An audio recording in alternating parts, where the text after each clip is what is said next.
Hello dear students, I am Sumit sir और मैं आज आपके लिए लेकर आया हूँ आरसीसी का लेक्चर नंबर 2।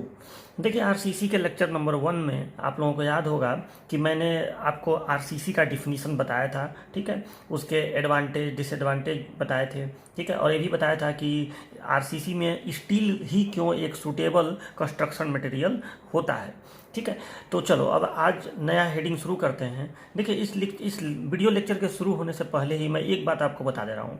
ये जो लेक्चर नंबर 2 है, ये सेमेस्टर के लिए कोई बहुत ज़्यादा इम्पोर्टेंट नहीं है सेमेस्टर के लिए, लेकिन ये कंपटीशन के लिए इस चैप्टर 1, ये चल तो चैप्टर 1 ही रहा है ना, कंपटीशन के लिए आज का ये जो वीडियो लेक्चर है ना, ये बहुत ज़्यादा इंपॉर्टेंट है।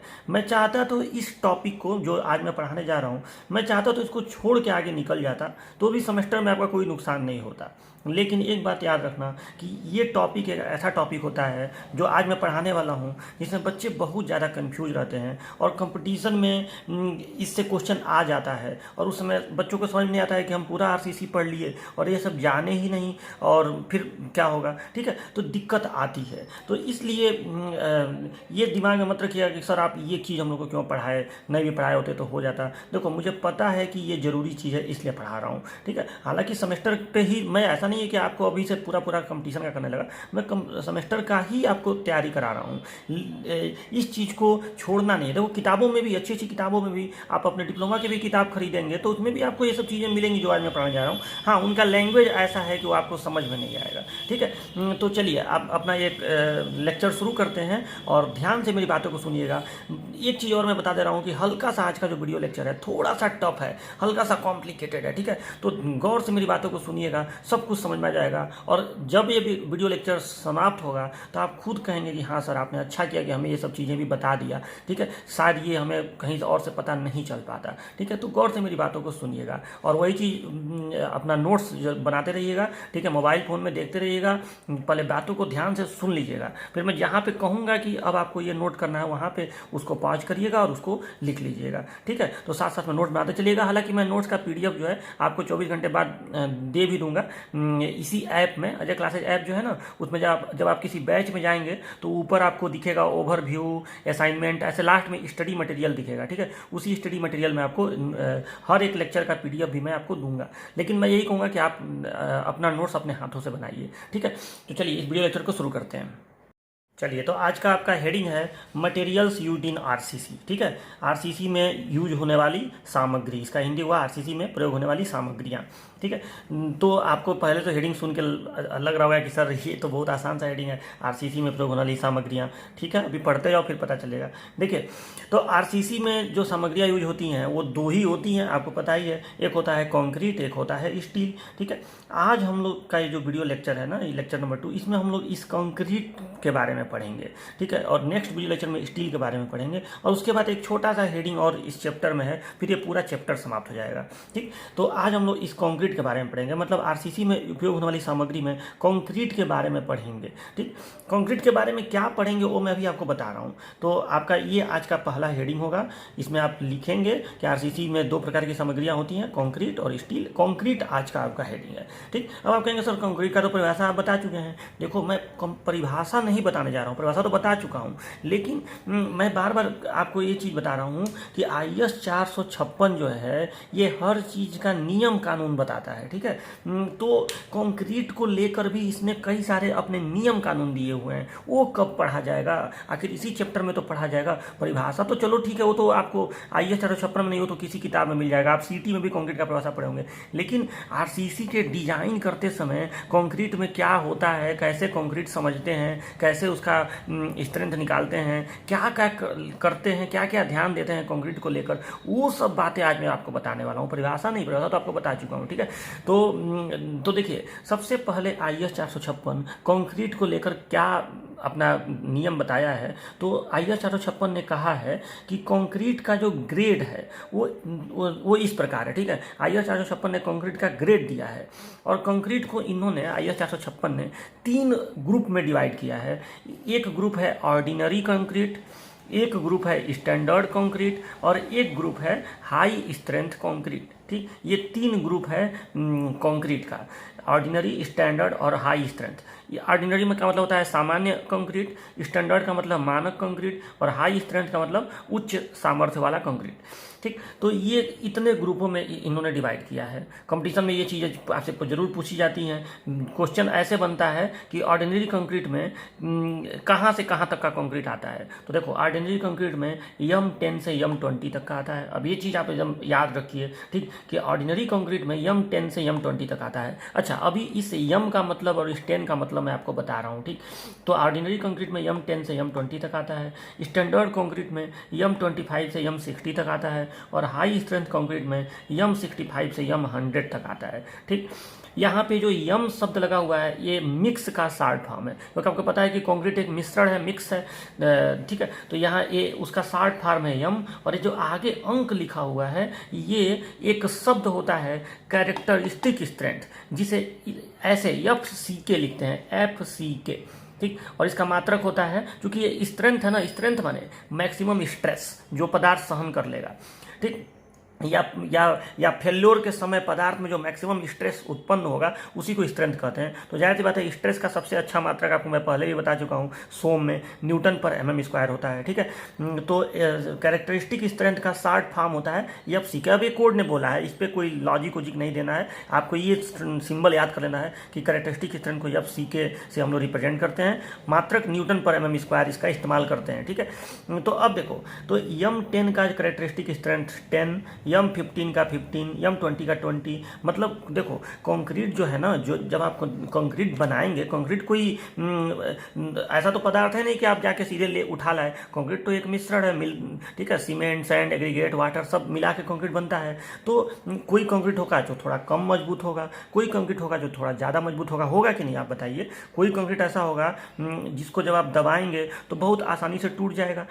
ठीक है, सुखाने के बाद, मतलब कंक्रीट एक मिश्रण है, जब आप उसका कोई क्यूब बनाएंगे तो उसको जब आप दबाएंगे तो कोई कंक्रीट ऐसा होगा जो बहुत जल्दी टूट जाएगा, तो कम मजबूत होगा। कोई कंक्रीट ऐसा होगा जो थोड़ा सा ज़्यादा लोड सहन कर लेगा। ठीक है, यानी उसका सामर्थ्य ज़्यादा होगा, उसमें ज़्यादा स्ट्रेस डेवलप हो जाएगा। ठीक है, तो ये बताओ, एक ही चीज़ सब में है, सब में सीमेंट है, सब में फाइन एग्रीगेट है, सब में कोर्स एग्रीगेट है, ठीक, और सब में वाटर है। तो क्यों कोई कंक्रीट कम मजबूत हो जाता है, कोई ज़्यादा मजबूत हो जाता है? ठीक, क्योंकि इन सब की मात्रा आप अलग अलग रखेंगे। ठीक है, पानी की मात्रा अलग अलग रखेंगे, इन सबके मात्राओं पे डिपेंड करता है कि कंक्रीट का सामर्थ्य कितना है। तो कभी आपका M10 बनेगा, कभी M15 बनेगा, कभी M20 बनेगा। ये थोड़ा कमजोर कंक्रीट है, ये थोड़ा और मजबूत कंक्रीट है, ये थोड़ा और मजबूत है। ठीक है, तो ये जो आगे अंक लिखा हुआ है ये कंक्रीट के सामर्थ्य को दर्शाता है कि कौन थोड़ा सा कम स्ट्रांग है, कौन थोड़ा ज़्यादा स्ट्रांग है। हालांकि इसके लिए एक टेक्निकल जो वर्ड है वो है अभिलाक्षणिक सामर्थ्य, कैरेक्टरिस्टिक स्ट्रेंथ। इस टॉपिक को मैं डिटेल में डिस्कस करूंगा इस हेडिंग के बाद। तो सबसे पहला चीज़ IS कोड ने क्या बताया है कि कंक्रीट का ग्रेड इस प्रकार है। कंक्रीट के ग्रेड को इन्होंने ऐसे बताया है कि आप M10, M15, M20 ऐसे कंक्रीट की ग्रेडिंग की जाती है। कहाँ से कहाँ तक, देखो कंपटीशन में क्वेश्चन ऐसे बनेगा, कहाँ से कहाँ तक है पहले तो ये याद रखो। तो M10 से M100 तक है। ठीक है, और M10 से M20 तक को, इतने वाले ग्रेड को, क्योंकि ये उतना मजबूत कंक्रीट नहीं है तो इसको ऑर्डिनरी कंक्रीट नाम दे दिया गया है। M25 से M60 को स्टैंडर्ड कंक्रीट नाम दे दिया गया है। और अब 65 से ऊपर वाला तो भाई जाहिर सी बात है बहुत ज़्यादा सामर्थ्य वाला हो गया ना, तो इसको हाई स्ट्रेंथ कंक्रीट नाम दे दिया गया है। और इसमें M का मतलब मिक्स है, आगे जो अंक लिखा हुआ है उसका मतलब है कैरेक्टरिस्टिक स्ट्रेंथ। अब ये आपके दिमाग में क्वेश्चन आ रहा होगा, सर इस अंक को कैरेक्टरिस्टिक न लगा के हम केवल स्ट्रेंथ कह देते तो नहीं काम चल जाता है। तो अभी मैं आपको आगे बताऊंगा, या केवल कॉम्प्रेसिव स्ट्रेंथ कह देते, दबाने वाला सामर्थ्य, तो नहीं काम, ये कैरेक्टरिस्टिक शब्द लगाने की क्या जरूरत थी, तो उसका जवाब मैं आपको आगे दूंगा। ठीक है, तो कैरेक्टरिस्टिक स्ट्रेंथ इसको FCK से रिप्रेजेंट करते हैं, मात्रक न्यूटन पर mm² होता है। तो इतनी बातें तो आपको क्लियर हो गई, तो ये जरूर याद रखिएगा। तो आप अपने नोट्स में कॉन्क्रीट हैंड डाल के ये चीज़ लिख लीजिएगा, और इतना ये ऐसे ही ये टेबल बना लीजिएगा। ठीक है, और एक चीज़ और आपको बताना है कि ये जो मैंने ग्रेड लिखा है कंक्रीट का, इसी को ग्रेड कहा जाता है। यही ये जो डिजाइनेशन क्या हो ना, यही कंक्रीट का ग्रेड है। तो ये जो मैंने ग्रेड बनाया है कंक्रीट का, ये IS 456 में अमेंडमेंट आया था 4 मई 2013 को। ठीक, IS 456 में अमेंडमेंट बने, संशोधन अमेंडमेंट। तो IS 456 आपको पता है ना कि IS 456 जो है वो सन 2000 में आया था, ठीक। तो इसको बोलते हैं IS 456 E to 2000। लेकिन इसमें 4 मई 2013 को एक अमेंडमेंट आया था, जिस अमेंडमेंट में ये ग्रेडिंग किया गया है, ठीक है। इसके पहले जो जो IS 456 था उसमें M10 से M20 तक यहाँ था, ये तो सेम था, लेकिन यहाँ M25 से M55 तक ही था, M25 से M55 तक ही था, ठीक। और फिर नीचे वाले में M60 से, मतलब हाई स्ट्रेंथ वाले में M60 से M80 तक ही था। अभी अमेंडमेंट जो आया है 4 मई 2013 को, उसमें ऊपर ये वाला तो सेम रखा गया है, लेकिन इसमें M25 से M60 कर दिया गया। पहले 55 तक था, याद रखना। देखो कई बार ना कंपटीशन वगैरह में भी पूछ देते हैं सब कि पुराने वाले में क्या था, नए वाले में क्या है, तो ये सब याद रखिएगा। तो M25 से M55 तक पहले था, अभी M25 से M60 कर दिया है स्टैंडर्ड वाले में। और पहले यहाँ पे M60 से M80 तक था, अभी M65 से M100 तक कर दिया है।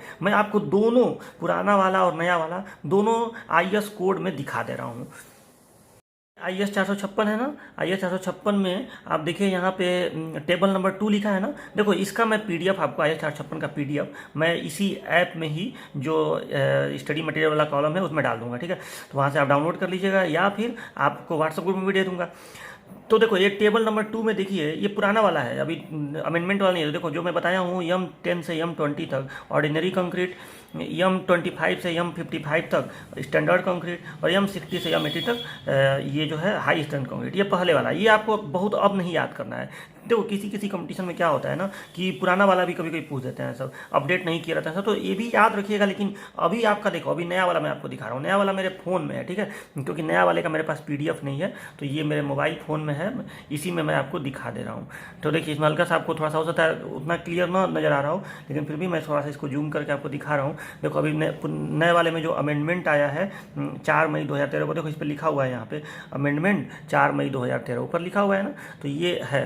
अब इसमें जो अमेंडमेंट आया है, जो संशोधन आया है, ये आप देखिए यहाँ पे M10 से M20 तक है ऑर्डिनरी कंक्रीट, और फिर स्टैंडर्ड कंक्रीट में देखिए M25 से M60 तक है, और इस हाई स्ट्रेंथ कंक्रीट में ये आपका M65 से M100 तक है, ठीक है। तो ये आपको इतनी बातें तो समझ में आ गई। तो आपको अपने नोट्स में क्या करना है, ये चीज़ इतना लिखना है। देखो तो करना क्या है आपको कि यहाँ पे ये चीज़ जैसे यहाँ लिखे ना, कंक्रीट के ग्रेड इस प्रकार है, यहाँ पे एज पर IS 456 और 9 तो आगे डैश देके ये भी लिख लेना, अमेंडमेंट 4 मई 2013, ठीक। और ये पूरा टेबल जस का तस बस बना दीजिएगा, ठीक। तो ये हो गया आपका हेडिंग कंप्लीट। अब आज का आपका अगला हेडिंग रहेगा कैरेक्टरिस्टिक स्ट्रेंथ। मैंने आपसे पहले ही कहा कि जो ग्रेड ऑफ कंक्रीट में आपको बताया हूँ, कंक्रीट का जो ग्रेड बताया हूँ, उसमें जो जो शब्द था कैरेक्टरिस्टिक स्ट्रेंथ, ये क्या है, ठीक है। तो देखो अब इसको जरा से समझ लीजिए। देखिए कोड ने कैरेक्टरिस्टिक स्ट्रेंथ का जो परिभाषा दिया है वो यही दिया है, characteristic strength is the strength below which not more than 5% of the test results are expected to fall, ठीक। वह सामर्थ्य जिससे कम सामर्थ्य होने की संभावना 5% से ज़्यादा न हो, उसे अभिलाक्षणिक सामर्थ्य कहते हैं, ठीक है। कोड का लैंग्वेज इसी टाइप का होता ही है, ठीक है। और आपको ये अजीब टाइप का लग रहा होगा कि ये क्या चीज़ है। तो अभी देखो, अभी मैं आपको इसको समझाऊंगा तो आपको चीज़ें क्लियर होंगी, लेकिन इसको समझाने से पहले, मतलब ये आपका हेडिंग है कैरेक्टरिस्टिक स्ट्रेंथ, ठीक है। अभी आप कुछ लिखिएगा मत, देखो पहले बीच बीच में अगर आप वीडियो को पाँच करके लिखते रहेंगे तो आपको चीज़ें समझ में नहीं आएंगी। कोई भी एक हेडिंग टॉपिक जब चलता रहे तो उसको पूरा सुनते रहो ध्यान से, ठीक है। कोई चीज़ ना समझ में आए तो थोड़ा सा बैक करके फिर सुनो, ठीक है। ऐसे करके करोगे तो हाँ, जब वो पूरा हेडिंग कंप्लीट हो जाए, उसकी सारी बातें समझ में आए, तब उसको पाँच करके थोड़ा सा बैक करके फिर लिख लो, ठीक है। जहाँ से मैं बोलूँ कि ये चीज़ ऐसे लिखना है। तो अब देखिए, तो सबसे पहले तो मेरी बात को ध्यान से सुनिए। कैरेक्टरिस्टिक स्ट्रेंथ का ये हो गया एक परिभाषा। अभी आपको ये इसमें कुछ समझ में आ नहीं रहा होगा, अभी समझाने की जरूरत भी नहीं है, पहले कुछ बातों को पहले सुनो। देखो कैरेक्टरिस्टिक स्ट्रेंथ, पहली बात एक स्ट्रेंथ है। पहले स्ट्रेंथ को अच्छे से समझ लो कि स्ट्रेंथ क्या होता है। तो देखिए आपको मैं सोम में ये चीज़ बताया था, फिर से एक बार बता रहा हूँ, नहीं भी पढ़े हो सोम में तो, कि कोई भी पदार्थ जो होता है जब आप उस पर लोड लगाते हैं, चाहे खींचने वाला चाहे दबाने वाला, टेंशन चाहे कॉम्प्रेशन। तो जब लोड लगाते हैं तो पदार्थ उसका विरोध करता है और वो विरोधी बल पैदा करता है। एकांक क्षेत्रफल पर जो विरोधी बल लगता है उसी को स्ट्रेस कहते हैं। तो जब आप बल लगाते हैं स्ट्रेस आता है, बल लगाते हैं स्ट्रेस पैदा होता है। हाँ, आप बल को बहुत ज़्यादा बढ़ाते जाते हैं तो फेल्योर के समय, मतलब जब एकदम एकदम अधिकतम बल आप मतलब लगा देंगे तो कहीं ना कहीं पदार्थ में स्ट्रेस बढ़ता है और एक मैक्सिमम स्ट्रेस हो जाता है। उसके बाद वो पदार्थ अपना स्ट्रेस बढ़ा नहीं पाता है। तो जाहिर बात है, अगर वो विरोधी बल नहीं पैदा कर पाएगा तो वो टूट जाएगा। अगर आप दबा रहे हैं तो क्रश हो जाएगा। ठीक, अब मतलब पदार्थ जब दबा, पदार्थ फेल जब हुआ, जिस समय फेल हुआ, ठीक है, तो वो जो मैक्सिमम स्ट्रेस, जाहिर बात है एक स्ट्रेस मैक्सिमम होगा ही होगा, उसके बाद वो फेल कर जाएगा। तो जो मैक्सिमम स्ट्रेस पदार्थ पैदा कर लेता है, अगर आप दबाए हैं तो जो मैक्सिमम स्ट्रेस पैदा कर लेगा उस मैक्सिमम स्ट्रेस को हम लोग कहते हैं स्ट्रेंथ, और दबाते समय उसको कहेंगे compressive strength.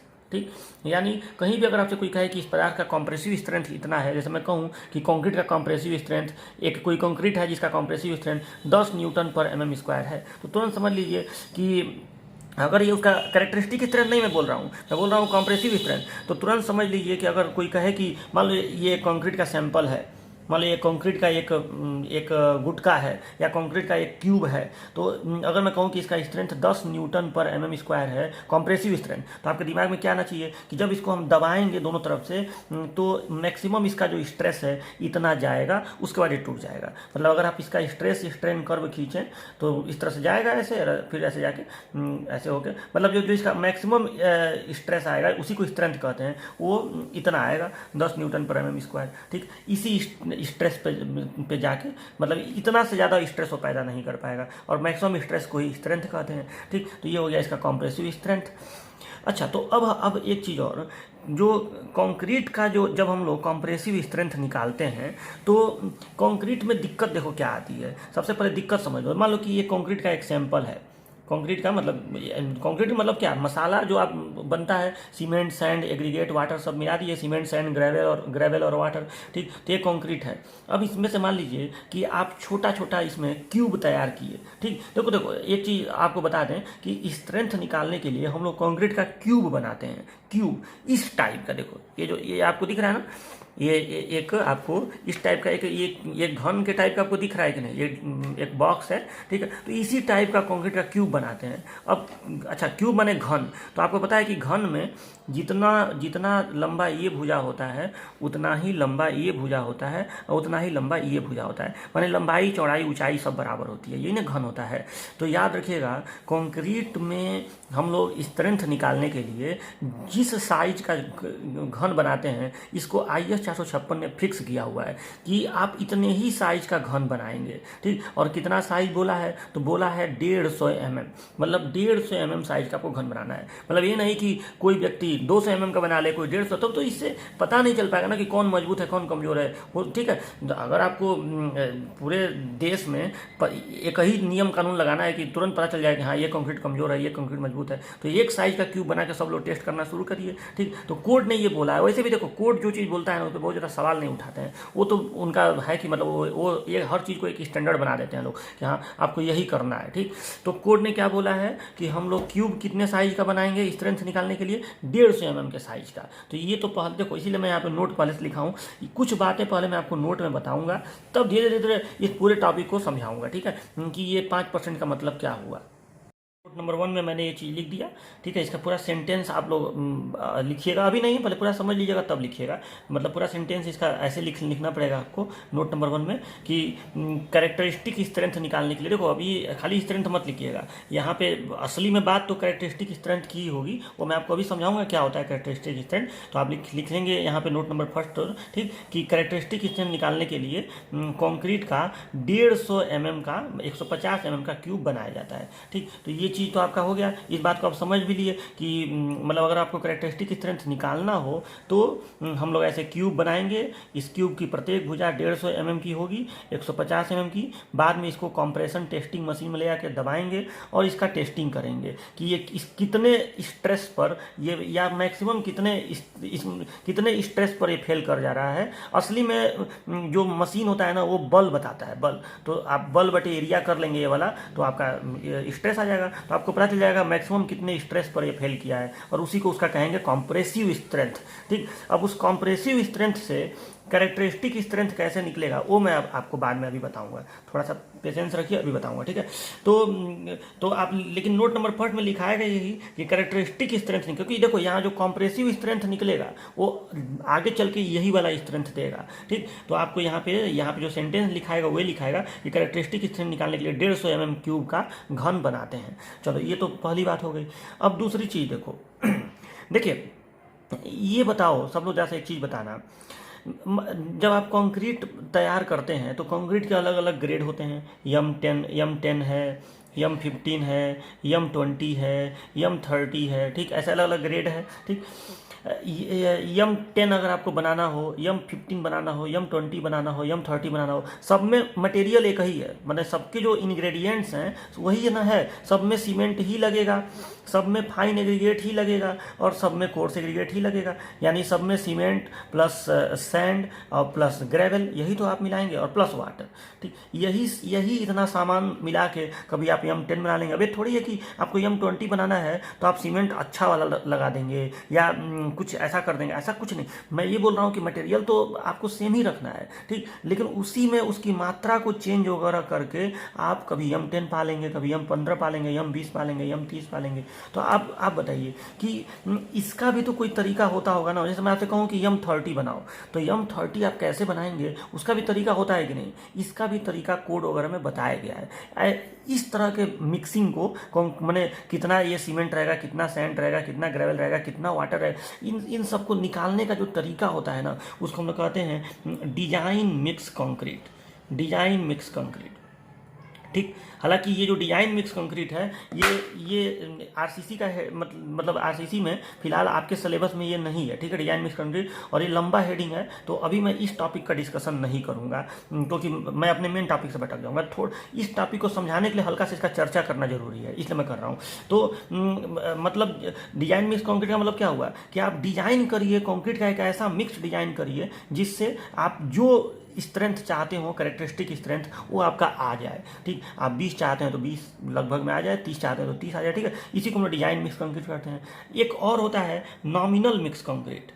Nominal mix concrete, देखो नॉमिनल मिक्स कंक्रीट क्या होता है, ये होता है अंदाजा वाली विधि, मतलब एक लमसम वाली विधि। जैसे मान लो कि कोड ने ये भी बताया है कि अगर आपको M15 बनाना है तो आप 1:2:4 का रेशियो रखिए, मतलब सीमेंट, फाइन एग्रीगेट और कोर्स एग्रीगेट का 1:2:4 का रेशियो रखिए। मतलब ये एक, लेकिन ये जरूरी नहीं है, कोड ने ये भी कहा है कि ये जरूरी नहीं है, बस ये अंदाजा से है, इतना रखेंगे। उसके बाद आप वाटर की मात्रा कितनी रख रहे हैं, टेम्परेचर कितना है, क्यूरिंग किस तरह से कर रहे हैं, उन सब बातों पे भी डिपेंड करेगा कि आपका सही M15 बना है कि नहीं। कोड ने भले बता दिया है कि M15 का ये अनुपात आप लेके चल सकते हैं, अगर आपके पास कोई डिजाइन करने का तरीका न हो तो आप ये लमसम में लेके चल सकते हैं, लेकिन गारंटी नहीं है, बहुत सारे फैक्टर्स पे डिपेंड करेगा। ठीक, कि आपका M15 रियल में बना कि नहीं। तो ये दो बातें भी याद रखिएगा कि डिजाइन मिक्स कंक्रीट क्या होता है, नॉमिनल मिक्स कंक्रीट क्या होता है। नॉमिनल मिक्स कंक्रीट तो बस सीधे कोड ने जो दिया है वो फॉलो करते हैं। डिजाइन मिक्स कंक्रीट में कुछ तरीका है कि अगर आपको ये वाला पता करना है, ये वाला बनाना है, ये वाला बनाना है कंक्रीट, तो आप कैसे अनुपात निकालेंगे, और वो कैसे होगा, वो विधि क्या है डिजाइन करने की कंक्रीट का, वो अभी यहाँ पर डिस्कशन नहीं होगा। चलो, तो ये दो बातें आपको समझ में आ गई। ठीक, अब तीसरी बात, और इसी में मैं आपको कैरेक्टरिस्टिक स्ट्रेंथ को पूरा अच्छे से क्लियर करूंगा, ये 5% का मतलब बताऊंगा, सब समझाऊंगा। तो देखो, मान लीजिए कि आपको M20 का कंक्रीट बनाना है और आपको ये विधि मालूम होती है, सपोज डैट कि आपको डिजाइन मिक्स कंक्रीट करना पता है, तो आप सीमेंट की मात्रा, फाइन एग्रीगेट की मात्रा, कोर्स एग्रीगेट की मात्रा निकाल लेंगे अगर आपको विधि पता है तो। वाटर उसमें मिला देंगे, जितना आपका क्वांटिटी वाटर का है आपको पता है डिजाइन मिक्स करना। ठीक, मिला के सबको मिक्स कर देंगे जैसे मिक्सिंग किया जाता है। ठीक, उसके बाद उसका क्यूब बनाएंगे, मतलब जब वो मिक्स हो जाएगा तो उसके बाद उसका क्यूब बनाएंगे। क्यूब मतलब देखो, कभी भी कंक्रीट जब बना लेते हैं तो ये नहीं कि सीधे उसका कंस्ट्रक्शन करने लगेंगे, रियल तरीका वो नहीं होता। आप अपना घर बनवाएंगे तो कुछ भी कर सकते हैं, लेकिन जब आप कोई गवर्नमेंट का प्रोजेक्ट बनवाएंगे, ठीक है, तो वैसे कंडीशन में या कोई बहुत इंपॉर्टेंट स्ट्रक्चर रहेगा तो वैसे कंडीशन में पहले कंक्रीट का टेस्ट करते हैं, पहले सेटिस्फाई होते हैं कि अरे ये सही कंक्रीट बना है कि नहीं बना है। तो मान लीजिए कि आपने डिजाइन मिक्स कंक्रीट बनाया M20 का। ठीक, अब M20 का जब आप कंक्रीट बनाएंगे तो जो जो कंक्रीट आपका बनेगा उसका सबसे पहले आप क्यूब बनाएंगे, कितने mm साइज का, 150 mm साइज का, और इसका टेस्ट करेंगे। मान लो कि आपने एक क्यूब बनाया और आप जब इसका टेस्ट करने गए तब दो संभावनाएं हैं। हो सकता है कि इसका जो कॉम्प्रेसिव स्ट्रेंथ है, कॉम्प्रेसिव स्ट्रेंथ हो सकता है कि 20 से ज़्यादा आ जाए, हो सकता है 22 आ जाए, हो सकता है कि नहीं बताओ, हो सकता है कि इसका कॉम्प्रेसिव स्ट्रेंथ 20 से कम आ जाए, हो सकता है 19 आ जाए, 18 आ जाए, हो सकता है कि नहीं। अब आप मुझे ये बताइए कि 20 आ जाए, 20 आपको बनाना है, 22 आ गया तो ये सही है कि गलत है। 18 आपको बनाना है, सॉरी 20 का आपको बनाना है, 18 आ गया तो सही है कि गलत है। तो आप पहले तो जवाब देंगे कि सर अगर हमें M20 बनाना है, 20 पे इसका फेल्योर होना चाहिए, तो हमारा 22 पे फेल हुआ तो मतलब बढ़िया है, हम इसको अडाप्ट कर लेंगे, हमने जो डिज़ाइन बनाया है M20 का सही है, ठीक है। और आप ये भी, और इसको आप कहेंगे कि सर 19 आ गया, मतलब ये तो हम M20 बनाने की कोशिश किए हैं और हमारा 19 पे फेल हो जा रहा है, 19 न्यूटन पर mm स्क्वायर पे, मतलब हमारा मिक्स खराब बना है, इसको हम नहीं अडॉप्ट करेंगे, इस डिज़ाइन को हम लोग रिजेक्ट कर देंगे, ठीक है। तो देखो आप ऐसे आपके दिमाग में आ रहा होगा, लेकिन अब देखो समस्या मैं बता रहा हूँ क्या है। मान लो कि पहला क्यूब आप बनाए तो आपका 22 और 19 आया। अब इन दोनों को चलो आपने दिमाग में रखा कि चलो 22 है तो ठीक है, 19 है तो खराब है। लेकिन मान लो कि उसी सैंपल में से, उसी कंक्रीट में से जो आप बनाए, कंक्रीट भाई आप ढेर सारा बनाएंगे ना, इन्हें कि छोटा सा कंक्रीट बना, थोड़ा सा बना लेंगे। जो मसाला आपका तैयार हुआ है, जो कंक्रीट बना है यहाँ पे, इसमें से आप एक क्यूब छोटा बनाए 150 mm का, एक और क्यूब बना लो, चलो एक और क्यूब बना लो, 3-4 क्यूब बना लो। अब आपका जानते हैं क्या होगा, पहले क्यूब का आप टेस्ट करेंगे तो हो सकता है 22 आए, हो सकता है दूसरे क्यूब का टेस्ट करें तो 22 ना आए, बल्कि हो सकता है कि इसका पहले क्यूब का मान लो 22 आ गया और दूसरे क्यूब का आप टेस्ट किए तो मान लो इसका आ गया 18।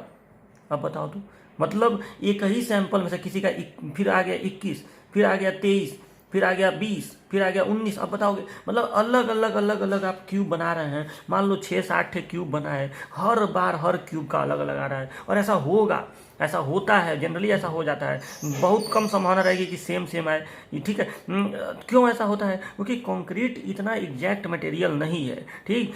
यहाँ पे स्ट्रेंथ बहुत सारे अदर फैक्टर्स पे डिपेंड करता है। जैसे यहाँ आपने क्यूरिंग किस तरह से किया, टेम्परेचर कितना रखा। हो सकता है कि पहले क्यूब में कुछ अलग तरह से क्यूरिंग की गई हो, दूसरे में कुछ अलग तरह से किया गया हो, टेम्परेचर कुछ और रहा हो, ह्यूमिडिटी कुछ और रहा हो, बहुत सारे फैक्टर्स अगर अलग अलग होंगे। कंक्रीट में इतना कंट्रोल आप नहीं कर सकते हैं, ठीक। तो हर बार स्ट्रेंथ अलग अलग आ रहा है। सेम भी हो सकता है कि आप 50 क्यूब टेस्ट किए, 2-4 ठेका एकदम 20-20 आ गया, 2-3 ठेका एकदम 22-22 आ गया, लेकिन सबका सेम आना संभव नहीं है, ठीक। तब बताओ ना, इस समस्या का हम समाधान कैसे करें? हम क्या कहें कि हमारे सैंपल का, हमारे कंक्रीट का कॉम्प्रेसिव स्ट्रेंथ कितना है? बताओ, इसी में से जब हम क्यूब बना रहे हैं तो कभी 20 आ रहा है, कभी 22 आ रहा है, कभी 25 आ रहा है, कभी हमारा 18 आ रहा है, कभी 19 आ रहा है। बताओ हम इस सैंपल का कॉम्प्रेसिव स्ट्रेंथ कितना बोलें, आप बताइए। अलग अलग आ रहा है, समस्या है कि नहीं? इसी समस्या का समाधान किया है कोड ने। देखो, जहाँ भी समस्या आएगी वहाँ IS 456 हमारा समाधान करेगा, ठीक। IS 456 अब इसी का समाधान करके वो कहा है कि ऐसा है, कॉम्प्रेसिव स्ट्रेंथ के लफड़े में पढ़िए ही ना। कॉम्प्रेसिव स्ट्रेंथ से क्या हमें मतलब है? हम कॉम्प्रेसिव स्ट्रेंथ के जगह पे एक नया शब्द आपको दे रहे हैं जिसका नाम है कैरेक्टरिस्टिक स्ट्रेंथ, ठीक।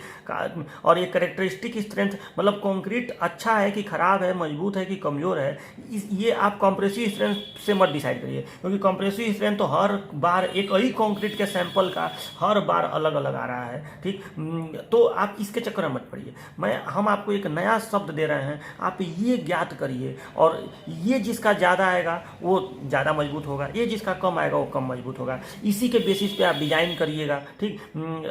सारा काम आप इसी के बेसिस पे करिएगा। अगर ये चीज़ सूट कर रहा है तो ठीक है, अगर ये चीज़ नहीं सूट कर रहा है, नहीं अपने मानक पे खरा उतर रहा है, तो फिर गड़बड़ है। समझे बात को? तो अब इसको समझो कि कोड ने, इसीलिए कोड को ये नया शब्द देने की जरूरत पड़ गई। अब इस नए शब्द को कोड कैसे परिभाषित करता है इसको समझो। परिभाषा बड़ा इसका टिपिकल है, उसको समझने में बड़ा बच्चों को दिक्कत होती है। इसीलिए मैं, देखो, ये सब बहुत बेसिक बातें हैं और इसको बच्चे स्किप कर जाते हैं, मिस कर जाते हैं, और बाद में हमेशा कन्फ्यूजन में बने रहेंगे। देखो, बेसिक चीज़ों पर समय देना चाहिए। सिविल इंजीनियर के लाइफ में ये सब चीज़ें हमेशा, कैरेक्टरिस्टिक स्ट्रेंथ और ये सब चीज़ें चलेंगी। जब कंपटीशन तक ही नहीं चलेंगी, जब आप जॉब पा जाएंगे तभी भी ये सब चीज़ें जुड़ी रहेंगी। ये बताओ, जो चीज़ पूरी लाइफ आपके साथ रहने वाली है उसको 5 मिनट समय देने से अच्छा है कि 50 मिनट समय दे लिया जाए, थोड़ा सा अच्छे से समझ लिया जाए। बात समझ रहे हैं ना? इसलिए इस पर समय देना जरूरी है। इसीलिए मैंने इस टॉपिक को, मैं चाहता था एक लाइन में इसको खत्म कर, लेकिन ऐसा नहीं करना है, हमें समझना है, इस बात को बारीकी से समझना है ताकि आगे हमें कोई तरह का कन्फ्यूजन न रहे। ठीक है, तो अब देखिए कोड ने इसकी परिभाषा क्या दिया है कैरेक्टरिस्टिक स्ट्रेंथ का। कोड कहता है कि अगर आपको किसी कंक्रीट के सैंपल का कैरेक्टरिस्टिक स्ट्रेंथ निकालना है तो आप क्या करिए कि उस सैंपल में से, जैसे ये कंक्रीट है, मान लो ये कंक्रीट का ढेर है, ठीक, तो इसमें से आप 100 क्यूब बनाइए। मतलब ये एक परिभाषा, जो मजबूरी नहीं कहा है कि आप 100 बनाइए पहले बात सुन लीजिए। इसमें से आप 100 क्यूब बनाइए, मतलब ऐसे 100 क्यूब 150 mm का बनाइए, 100 क्यूब। और देखो, अगर इस 100, मान लो कि आप M20 बनाए हैं, मान लो कि आप ये सोच के बनाए हैं कि मेरा ये M20 का कंक्रीट है, आप ये दिमाग में लेकर चले हैं कि ये M20 का कंक्रीट है, ठीक। अब M20 का कंक्रीट बनाने के लिए आपको क्या करना पड़ेगा? उसके लिए तो आपको इसका तरीका पता होना चाहिए, और नहीं तो जो ये नॉमिनल वाला दिया है वो पता होना चाहिए। नॉमिनल वाला M20 के लिए कोड देता है ये 1:1.5:3, ये कोड ने दिया है कि आप ये रेशियो लेकर चलिए। और अगर आपको मालूम है डिजाइन करना तो फिर आप डिजाइन करके निकालिए। तो M20 का सपोर्टेड आपको ये करने का तरीका मालूम है, आपने मिक्स बनाया और मिक्स बना के आपको पता करना है कि ये रियलिटी में M20 बना है कि नहीं, मतलब इसका कैरेक्टरिस्टिक स्ट्रेंथ 20 है कि नहीं। तो इसके लिए कोड ने ये बोला है, क्योंकि कॉम्प्रेसिव स्ट्रेंथ तो हर बार अलग अलग आएगा, ठीक। तो कोड ने ये कहा है कि आप इसमें से 100 क्यूब बनाइए। अगर 100 क्यूब में से मान लो कि एक क्यूब ऐसा है जिसका स्ट्रेंथ 20 से कम है, कोड ने कहा है कोई दिक्कत नहीं है।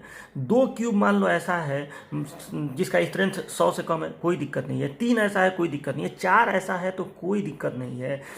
5 ऐसा है तो भी नहीं दिक्कत है। लेकिन अगर 6वां क्यूब ऐसा मिल गया, ठीक है, जिसका स्ट्रेंथ 20 से कम है, तो आप इसको M20 नहीं कहेंगे, मतलब आप इसको रिजेक्ट कर देंगे। बात को समझो ध्यान से। देखो, अगर आप M20 बनाए हैं, उसमें से आप 100 क्यूब बनाए, मान लो कि 100 क्यूब में से 99 क्यूब ऐसे मिले जिसका स्ट्रेंथ 20, 20.1, 21, 21.3 इस तरह से आया। एक क्यूब ऐसा मिला जिसका स्ट्रेंथ थोड़ा सा कम आ गया, मान लो 19 आ गया या 19.5 आ गया, कुछ भी आ गया, तो कोई दिक्कत नहीं है। ये मतलब अगर 100 में से अधिकांश क्यूबों का आपका 20 से अधिक आ रहा है, एक का केवल कम आया तो कोई दिक्कत नहीं है, आप OM20 सही बना है आपका। 2 का अगर आया तो भी सही बना है, 3 का आया तो भी सही बना है। मान लो कि 5 क्यूब ऐसे मिल गए, जैसे मान लो कि 5 क्यूब इस तरह से मिले, मान लो एक का आ गया 17, एक का आ गया 18, एक का आ गया 18.5, एक का आ गया 19, एक का आ गया 19.2, ठीक। और फिर आ गया मान लो यहाँ पे 20.3, फिर आ गया 20.7, फिर आ गया 21, फिर आ गया 21.5, फिर आ गया 26, ऐसे डॉट डॉट डॉट डॉट। अब ये जाएगा 100 क्यूब है ना। तो अब देखो 5 क्यूब आपको मतलब मैंने इसको असेंडिंग आर्डर में लिख दिया है, छोटे से बड़े में। तो मान लो कि कोई एक क्यूब मिला है जिसका 17 है, 20 से कम है, 18 है, 18.5 है, 19, तो ये 5 क्यूब आपको ऐसे मिले, ठीक। और उसके बाद बाकी सारे 95 क्यूब ऐसे हैं जिनका सबका M20 से ज़्यादा है, तो ये ठीक है आपका। लेकिन अगर अब इसके बाद एक और क्यूब मिल जाए ना जिसका 20 से कम हो जाए, तो वो M20 नहीं है, ठीक। अब वो M15 आप उसको अभी भी नहीं है कि आप उसको M15 कहेंगे। M15 के लिए आपको फिर से ये डिजाइन करना पड़ेगा, मिक्स नया तैयार करना पड़ेगा, लेकिन M20 तो वो नहीं है। बात समझ रहे हो कि नहीं? क्योंकि आपको 100 में से 6 क्यूब ऐसा मिल गया जिसका स्ट्रेंथ 20 से कम है, तो उसका कैरेक्टरिस्टिक स्ट्रेंथ 20 नहीं कहलाएगा, मतलब ये M20 नहीं है। अब इस परिभाषा को एक बार ध्यान से पढ़ो, क्या बोला है कोड ने। वह सामर्थ्य जिससे कम सामर्थ्य होने की संभावना 5% से ज़्यादा न हो, ठीक। मतलब कैरेक्टरिस्टिक स्ट्रेंथ यानी अभिलाक्षित सामर्थ्य वह सामर्थ्य है जिससे कम सामर्थ्य होने की संभावना 5% से ज़्यादा न हो। 5% से ज़्यादा क्यूब ऐसे नहीं मिल जाने चाहिए जिनका स्ट्रेंथ कैरेक्टरिस्टिक स्ट्रेंथ से कम हो, ठीक।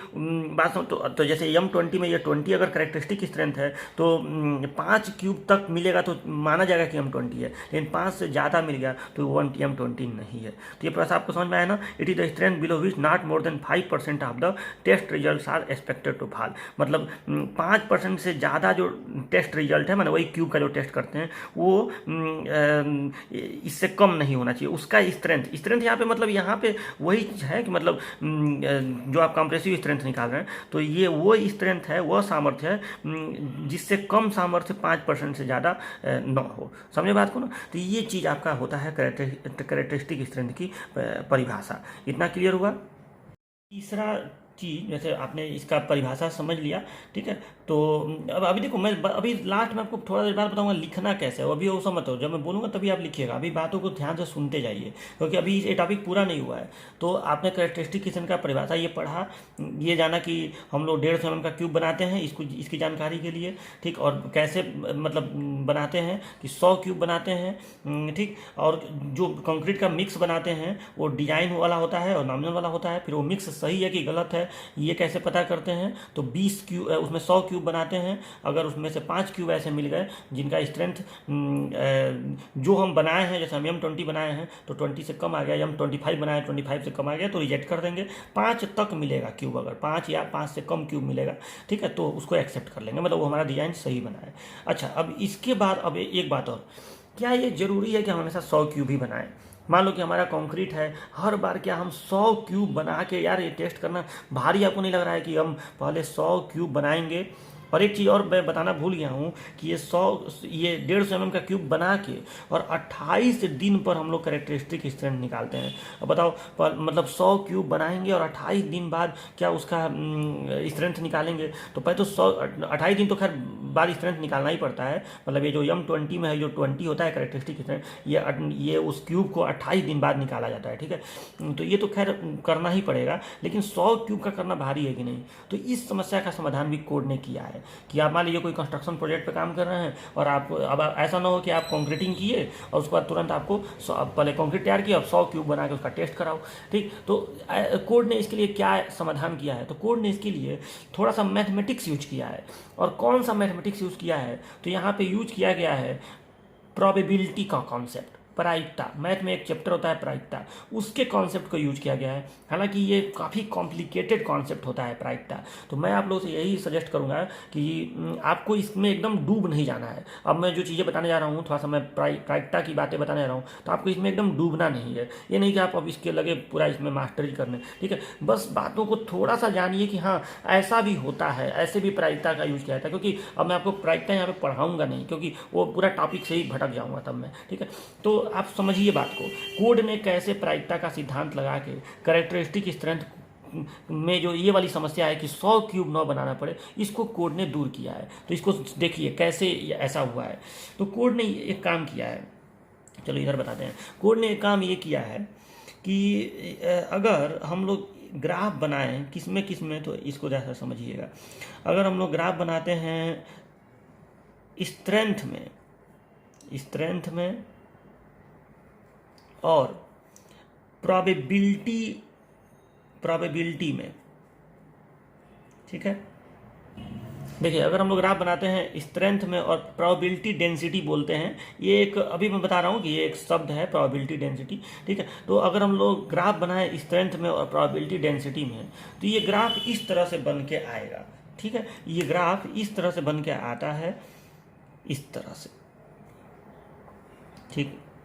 इस शेप में ये ग्राफ थोड़ा सा बन के आता है, देखिए इस टाइप से। तो अगर आप ग्राफ बनाते हैं स्ट्रेंथ में और प्रोबेबिलिटी डेंसिटी में, तो इस तरह से ये ग्राफ बन के आता है। इस ग्राफ को थोड़ा सा समझ लो। देखो, ये ग्राफ ये बता रहा है ना कि अच्छा, एक चीज़ और पहले सुन लीजिए, तब मैं इस ग्राफ पे आ रहा हूँ। मान लीजिए कि आपने कुछ सारे क्यूब, अब मैं यहाँ पे 100 क्यूब नहीं कह रहा हूँ, या 100 ही क्यूब मान लीजिए, चलो। तो अगर आप 100 क्यूब टेस्ट कर रहे हैं, ठीक है, कंक्रीट सैंपल का, पूरे कंक्रीट का 100 क्यूब अगर आप टेस्ट कर रहे हैं, उसमें 100 क्यूब बना लिए, और 100 क्यूब अगर आप टेस्ट कर रहे हैं, तो सबका स्ट्रेंथ मान लीजिए अलग अलग आ रहा है, किसी का मैच भी कर सकता है, उससे नहीं मतलब है। तो अगर आप 100 का एवरेज निकालें, मतलब मान लो कि किसी का आया, आप M20 बना रहे हैं, तो M20 बना रहे हैं तो किसी का आया 17, किसी का 18.5, तो ऐसे सब कुछ प्लस प्लस प्लस प्लस करते गए। अब बटे में 100 कर देंगे तो आपको मीन स्ट्रेंथ आ जाएगा कि नहीं बताइए? मतलब 100 क्यूब का मीन कॉम्प्रेसिव स्ट्रेंथ आ जाएगा कि नहीं? क्योंकि ये सबका कॉम्प्रेसिव स्ट्रेंथ है, सबको जोड़ के बटे 100 कर देंगे तो मीन कॉम्प्रेसिव स्ट्रेंथ आ जाएगा कि नहीं? इस मीन कॉम्प्रेसिव स्ट्रेंथ को कोड ने एक सिंबल दिया है। क्या सिंबल दिया है? जिसको सिंबल दिया है FCM। ठीक। तो अगर आप 100 क्यूब का स्ट्रेंथ निकालेंगे और उसका औसत निकाल देंगे तो ये एफ सी एम से इसको रिप्रेजेंट करेंगे। अब देखो उस एफ सी एम को इस ग्राफ में यहाँ बीच में दिखाया जाता है। ठीक, अभी मैं बता रहा हूँ, ध्यान से सुनिएगा, अभी सब समझ में आएगा। ठीक है, थोड़ा सा कॉम्प्लिकेटेड टॉपिक है लेकिन समझ में आ जाएगा। ठीक है, एफ सी एम क्या है? Mean compressive strength. ठीक, मतलब कहने का ये है कि अगर जितना भी क्यूब आप टेस्ट किए, 100 क्यूब अगर आप टेस्ट किए तो 100 क्यूब का औसत निकालेंगे तो औसत स्ट्रेंथ जो आएगा उसको इस प्रोबेबिलिटी कर्व में एकदम बीच में दिखाते हैं। मतलब ये कर्व ऐसे उठते हुए जाता है चोटी तक, फिर नीचे आ जाता है। ठीक, इधर का एकदम बराबर एरिया होता है और एकदम बीच में मीन कॉम्प्रेसिव, ये स्ट्रेंथ वाली लाइन है तो ये एकदम बीच में एफ सी एम को दिखाते हैं और ये संभावना प्रायिकता की लाइन है। तो ठीक है, तो मीन कॉम्प्रेसिव स्ट्रेंथ को एकदम बीच में दिखाते हैं। अब देखो ये क्या बता रहा है मीन कॉम्प्रेसिव स्ट्रेंथ? ठीक, ये बता रहा है कि देखो एक चीज़ और आपको पहले बता दूं कि ये जो ग्राफ होता है ना, ये जो ग्राफ होता है, इस ग्राफ का एक नाम है, बस नाम ऐसे जानिए। इस ग्राफ को कहा जाता है गॉसियन कर्व। गॉसियन कर्व, ठीक है, इस ग्राफ का नाम है। इस पर बहुत ज़्यादा अभी आपको नहीं जानना, या इसको कभी कभी कहा जाता है normal distribution curve. Normal distribution curve, ये प्रायिकता चैप्टर्स में ये सब चीज़ें पढ़ाई जाती हैं। ठीक, तो अभी आपको इतना बहुत डिटेल में नहीं जाना है, बस ध्यान से सुनिए। तो इस कर्व को कहते हैं गॉसियन कर्व या नॉर्मल डिस्ट्रीब्यूशन कर्व, नाम याद रखिएगा। तो अब मैं ये बोल रहा हूँ कि इस पूरे कर्व का जो एरिया होता है ना, मैंने गॉसियन कर्व का, ये बताता है प्रायिकता को। मतलब इस कर्व का क्षेत्रफल प्रायिकता को बताता है। ठीक, और इस कर्व का क्षेत्रफल 100% होता है। प्रायिकता को आपको पता है कि परसेंटेज में व्यक्त किया जाता है। तो मैंने क्या बोला कि इस कर्व का एरिया प्रायिकता को बताता है, इसीलिए यहाँ पे प्रायिकता का घनत्व है। ठीक, तो इधर प्रोबेबिलिटी डेंसिटी है और जब आप इसका एरिया निकालेंगे तो वो परसेंटेज में प्रायिकता को बता देगा। अब ये क्या चीज़ मैं बोल रहा हूँ, इस पर अभी आप बस जानिए कैसा होता है, क्योंकि अभी मैं मैथ में नहीं इतना घुसूंगा कि अब आपको लगूँ इस सब बताना। बस आप ये जानिए कि इसका एरिया प्रायिकता को बताता है। ठीक, गॉसियन कर्व का तो इसका जो एरिया है उसको 100% कहा जाता है। तो अब देखो इसका एरिया जो अगर 100% है तो अब आपको धीरे धीरे ये चीज़ समझ में आ जाएगा। देखो अगर 100% एरिया है तो इधर का एरिया, इधर इतने दूर का एरिया, मतलब ये पूरा भाग जो है एफ सी एम के इस साइड का, लेफ्ट साइड का, ये 50% एरिया होगा कि नहीं? बताओ, ये पूरा एरिया इधर का 50% होगा कि नहीं? और इधर का भी पूरा एरिया 50% होगा कि नहीं? तो आप खुद सोचिए, मैं आपसे कहूँ कि एफ सी एम से 50%, सॉरी, एफ सी एम से कम स्ट्रेंथ होने की संभावना कितनी है? एफ सी एम से कम स्ट्रेंथ होने की संभावना कितनी है? तो आप तुरंत क्या करेंगे? संभावना निकालने के लिए क्या करेंगे? प्रायिकता निकालने के लिए क्या करेंगे? आप तुरंत इसके इधर का, इस गॉसियन कर्व का एरिया निकाल देंगे। यानी एफ सी एम से कम प्रायिकता होने की संभावना 50%। अगर मैं आपसे कह दूं कि एफ सी एम से ज़्यादा स्ट्रेंथ होने की प्रायिकता कितनी है, तो तुरंत आप इस एरिया का क्षेत्रफल निकाल देंगे और कहेंगे 50%। तो ध्यान से मेरी बात को सुनो, यानी मैंने क्या बोला कि एफ सी एम से ज़्यादा दिया है, एफ सी एम से ज़्यादा अथवा कम स्ट्रेंथ होने की संभावना कितनी है? एफ सी एम से कम स्ट्रेंथ होने की संभावना कितनी है? 50%, क्योंकि पूरे का एरिया 100% होता है। तो एफ सी एम से कम स्ट्रेंथ की संभावना 50%, एफ सी एम से ज़्यादा स्ट्रेंथ की भी संभावना 50%। ठीक, तो ये चीज़ आपको समझ में आ गया कि अच्छा। और अब आप देखिए कि ज्यों ज्यों आप एफ सी एम से दूर आएंगे, जैसे मान लो कि एफ सी एम का मान, suppose that F C M का मान, आप एम 20 के लिए सपोज डेट ग्राफ बनाए हुए हैं, तो एम 20 में आपको कोई क्यूब मिलेगा 17 का, कोई मिलेगा 18 का, कोई मिलेगा 24 का, कोई मिलेगा 27 का। ठीक, कोई मिलेगा, कोई हो सकता है 30-32 का भी मिल जाए। तो मान लो कि इसका आप औसत निकाले और मान लो औसत आ गया 26, सपोज डेट सारे क्यूब का, 100 क्यूब है, 100 क्यूब का औसत आ गया 26, मान लो बस ऐसे मान लो।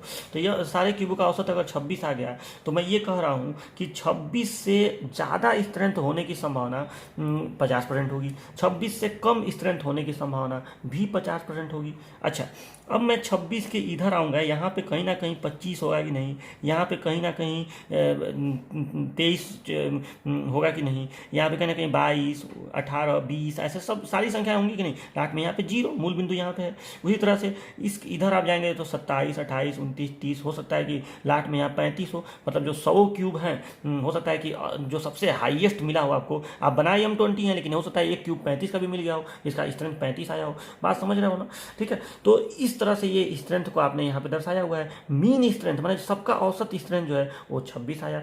इससे कम स्ट्रेंथ होने की संभावना 50%, इससे ज़्यादा स्ट्रेंथ होने की संभावना 50%। अच्छा, अब सोचो जरा सा कि अगर आप 26 के बजाय यहाँ पे 25 लें, सपोज डैट कि मान लो कि मैं कहूँ कि 25 से कम स्ट्रेंथ होने की संभावना बताओ। ठीक है, मान लो कि मैं 25 कहूँ यहाँ पे, जैसे मैं मान लो कि यहाँ पे मैं 25 ले लिया, 25, तो मैं आपसे क्वेश्चन पूछूं कि 25 से कम स्ट्रेंथ होने की संभावना बताओ। ठीक, और यहाँ पे जैसे यहाँ पे 26, मैंने 26 में से एक घटाया तो 25 आया, 26 में एक जोड़ूँ तो 27 आ जाएगा। ठीक, तो मैं यहाँ पे 27 लिख रहा हूँ। अब मैं आपसे कहूँ कि 27 से ज़्यादा स्ट्रेंथ होने की संभावना बताओ। 25 से कम स्ट्रेंथ होने की संभावना और 27 से, तो आप क्या करेंगे, इसका एरिया निकाल देंगे कि नहीं, सोचो जरा सा। और अगर मैं 27 से ज़्यादा का पूछूँ तो इसका एरिया निकाल देंगे कि नहीं, बताओ। ठीक, और ये दोनों एरिया बराबर आएगा, इधर का दोनों का बराबर आएगा, क्योंकि आपने यहाँ से एक इधर आया है, एक इधर गए हैं। ठीक, तो ये बातें आपको समझ में आ रही हैं कि नहीं, कि 25 से कम स्ट्रेंथ होने की संभावना कितनी होगी, तो 25 से कम स्ट्रेंथ होने की संभावना ये वाली एरिया होगी, 27 से ज़्यादा स्ट्रेंथ होने की संभावना ये वाली एरिया होगी। समझ रहे हैं ना? चलो, तो अब मेरी बात सुनो। धीरे धीरे आप इसको पीछे लाते जाएं, धीरे धीरे आप इसको पीछे लाते जाएं, तो कोई ना कोई एक ऐसा स्ट्रेंथ मिल जाएगा कि नहीं जिससे कम स्ट्रेंथ होने की संभावना 5% हो। जैसे मान लो कि ये पूरा एरिया 50% है, ये पूरा एरिया, और इधर का ये पूरा एरिया 50% है। उधर का छोड़ो अभी, इधर का ये, क्योंकि ये पूरा एरिया 100% है तो ये एरिया 50% है। अगर आप इससे थोड़ा सा इधर आए तो मैं आपसे पूछ रहा हूँ कि अब इससे कम, इतने वाले से कम, यानी इतना दूर का एरिया कितना होगा, इतना, केवल इतने दूर का, तो जाहिर सी बात है इतने दूर का एरिया, अब अगर 50% होता है 40% हो। मैं और कम इधर ये वाला स्ट्रेंथ पे बोलूँ तो होता और कम हो। कोई ना कोई एक ऐसा स्ट्रेंथ यहाँ पे मिलेगा कि नहीं जिसके पहले का एरिया 5% हो। समझ रहे हो कि नहीं? तो अब देखो, उस स्ट्रेंथ को मैं यहाँ पे आप दर्शा रहा हूँ। देखिए आप यहाँ पे मैंने यहाँ पे दिखा दिया कि ये एरिया जो है, मतलब मैंने आपसे अभी कहा कि कम ऐसे पीछे आते जाओ। ठीक है, कोई ना कोई एक ऐसा स्ट्रेंथ मिलेगा जिससे कम स्ट्रेंथ होने की संभावना सिर्फ 5% हो, यानी ये एरिया 5% हो, ये एरिया 5% हो टोटल एरिया का। ठीक, इसी सामर्थ्य को हम लोग कहेंगे FC के कैरेक्टरिस्टिक स्ट्रेंथ। ठीक, अब ये ग्राफ जो है ना, ये जो ग्राफ है, आप किसी भी मतलब अच्छे बुक में देखेंगे RCC के, तो आपको ये ग्राफ मिलेगा। IS कोड में भी ये ग्राफ दिया जाता है, लेकिन ये ग्राफ को बच्चे समझ नहीं पाते हैं, और इस ग्राफ में का इस्तेमाल कई जगह आपको मतलब करना पड़ता है। अगर आप साइट पे काम भी करेंगे तो कई जगह इस ग्राफ का यूज होता है वहाँ पे। ठीक, तो इस चीज़ को आप समझिए कि FC के इस ग्राफ में FC के कहाँ होगा, तो इस ग्राफ में जो ग्राफ प्रोबेबिलिटी डेंसिटी और स्ट्रेंथ पर बना हुआ है, उस ग्राफ में यही वैल्यू FC के होगी। ये होगी मीन स्ट्रेंथ, मतलब आपने जितने क्यूब बनाया है, 100 क्यूब बनाया है, तो 100 क्यूबों का औसत निकाल दो सीधे कॉम्प्रेसिव स्ट्रेंथ का, तो ये कहलाएगा मीन कॉम्प्रेसिव स्ट्रेंथ। लेकिन FC के जो है हमेशा मीन कॉम्प्रेसिव स्ट्रेंथ से कम ही आएगा। ध्यान से सुन लो, FC के हमेशा मीन कॉम्प्रेसिव स्ट्रेंथ से कम ही आएगा, क्योंकि इससे कम स्ट्रेंथ होने की संभावना 50% होगी, जबकि FC के से कम स्ट्रेंथ होने की संभावना सिर्फ 5% होगी, क्योंकि यही तो उनका परिभाषा है। ठीक है, जिससे कम सामर्थ्य होने की संभावना 5% से ज़्यादा ना हो। मतलब देखो, यहाँ पे कहने का मतलब ये है ना कि मतलब वो तो इसलिए बताया गया है कि मतलब 5% ज़्यादा ना हो, मतलब 5% ज़्यादा हो जाएगा तो आप उसको रिजेक्ट कर देंगे। ठीक है, तो कैरेक्टरिस्टिक स्ट्रेंथ कहेंगे तभी जब संभावना 5% से ज़्यादा ना हो। ठीक है, तो इस वैल्यू को हम लोग कैरेक्टरिस्टिक स्ट्रेंथ कहेंगे। बात समझ में आया ना? तो अब देखिए, अब कोड ने एक काम और बोला है कि अगर आपको कैरेक्टरिस्टिक स्ट्रेंथ निकालना हो तो क्या आप 100 क्यूब का टेस्टिंग करेंगे? मतलब अगर आपको कैरेक्टरिस्टिक निकालना हो तो क्या हर बार 100 क्यूब का ही टेस्टिंग करना पड़ेगा? तो ये एक प्रॉब्लम वाली बात होगी कि नहीं, 100 क्यूब करना तो बड़ा भारी है। तो इसके लिए कोड ने एक उपाय निकाला है। कोड ने ये बोला है कि क्यों ना हम लोग FC और FCM में एक संबंध निकाल लिया जाए। FC और FCM में अगर हमारा FC और एफ सी एम में एक संबंध निकल गया तो बहुत अच्छा होगा। तो कोड ने मेहनत करके इसमें प्रोबेबिलिटी के सिद्धांत का यूज करके एफ सी के और एफ सी एम में एक संबंध बताया है। वो संबंध क्या है वो मैं यहाँ पे आपको लिख रहा हूँ, और ये कंपटीशन में बहुत आता है। देखो क्या संबंध है। अच्छा एक चीज़ और कि एफ सी के हमेशा एफ सी एम से कम होगा कि नहीं। तो देखो तो कोड ने ऐसे रिलेशन दिया है कि एफ सी के हमेशा एफ सी एम से कम होगा, यानी एफ सी एम हमेशा एफ सी के से ज़्यादा होगा। तो देखो तो F C M is equal to F C K में कुछ जोड़ने पर एफ सी एम मिलेगा कि नहीं बताओ। देखो ये अगर एफ सी के है, जैसे मान लो ये 20 है और ये 26 है, तो 20 में 6 जोड़ रहा हो तो 26 मिल रहा है कि नहीं। तो एफ सी के में कुछ जोड़ने पर मिलेगा। क्या जोड़ने पर मिलेगा, तो ये जोड़ने पर मिलेगा 1.65 सिग्मा। ये रिलेशन होता है एफ सी एम और एफ सी के में, ठीक। यानी mean compressive strength is equal to characteristic strength plus 1.65 sigma. या अगर आपको ये वाला पता हो और एफ सी के निकालना हो तो एफ सी के इज इक्वल टू हो जाएगा F C M minus 1.65 sigma, ठीक। माइनस कर दिया जाएगा क्योंकि ये कम आएगा। तो मतलब अगर आपको क्यूब्स का मीन स्ट्रेंथ पता हो, मान लो कि आपको मीन स्ट्रेंथ पता है, वो तो बहुत आसान है, औसत निकाल लो। और आपसे मैं कह दूं कि एफ सी के बता दो तो आप एफ सी एम में से ये घटा देंगे, ठीक है। या आपको एफ सी के पता हो और ठीक है एफ सी के पता हो और सिग्मा पता हो तो आप एफ सी एम निकाल देंगे। अब ये सिग्मा क्या है, क्योंकि इसमें बाकी चीज़ तो आपको समझ में आ गया है। तो अब ये सिग्मा क्या है, जरा इसको समझ लीजिए। सिग्मा का नाम होता है स्टैंडर्ड डेविएशन, हिंदी में इसको कहते हैं मानक विचलन, मानक विचलन, ठीक है। तो ये जो स्टैंडर्ड डेविएशन शब्द है इसका भी यूज प्रायिकता में किया जाता है। तो देखो यहाँ पे स्टैंडर्ड डेविएशन क्या होता है, तो अगर आपने अनेक क्यूब का टेस्टिंग किया, अनेक क्यूब का टेस्टिंग किया तो एफ और उनका औसत निकाल लिया, औसत निकालना बहुत आसान होता है, और औसत आ गया एफ सी एम। मतलब मान लीजिए आपने 100 क्यूब बनाए हैं, 100 क्यूब का टेस्टिंग किया, मान लो ये 26 आ गया एफ सी एम, तो ये 26 हो गया। अब 26 से आप ज्यों थोड़ा सा इधर आएंगे, सपोज डेट कि आप 26 से थोड़ा सा इधर आ रहे हैं, ठीक। तो 26 से जब आप थोड़ा सा इधर आएंगे इस साइड में, और तो ये कुछ ना कुछ एरिया होगा कि नहीं परसेंटेज में, बताओ। फिर 26 से आप इधर भी आएंगे तो कुछ ना कुछ इधर एरिया होगा कि नहीं परसेंटेज में, ठीक। तो अब एक बात का आप मुझे जवाब दीजिए, 26 से मान लीजिए आप एक अंक इधर आए, सपोज डैट कि यहाँ पे हो गया 25 और यहाँ पे 26 से एक उधर गए तो हो गया 27, ठीक। तो अगर ये 25 है ये 27 है, तो ये जो टोटल एरिया है, जो टोटल एरिया है ये कहीं ना कहीं क्या बता रहा है, आप लोग इसका मेरे जवाब दीजिए कि ये जो टोटल, अगर यहाँ पे 25 हो यहाँ पे 27 हो तो और तो ये जो टोटल एरिया निकलेगा, टोटल एरिया ये क्या बताएगा, क्या चीज़ें बताएगा, प्रायिकता को बताएगा। किस चीज़ की प्रायिकता को बताएगा, ये जानते हो किस चीज़ की प्रायिकता को बताएगा, ये बताएगा F C M plus minus 1, F C M plus minus 1 strength होने की संभावना को ये बताएगा। मतलब एफ सी एम में +1 होगा और एफ सी एम में -1 होगा, तो इस संभावना को बताएगा इतने % संभावना है कि एफ सी एम से ज़्यादा एफ सी एम से कम। और अब आप ध्यान से देखिए तो ये संभावना, मतलब ये जब आप एरिया निकाल लेंगे तो ये संभावना आपका निकल आएगा, ठीक, कि ये संभावना कितना है।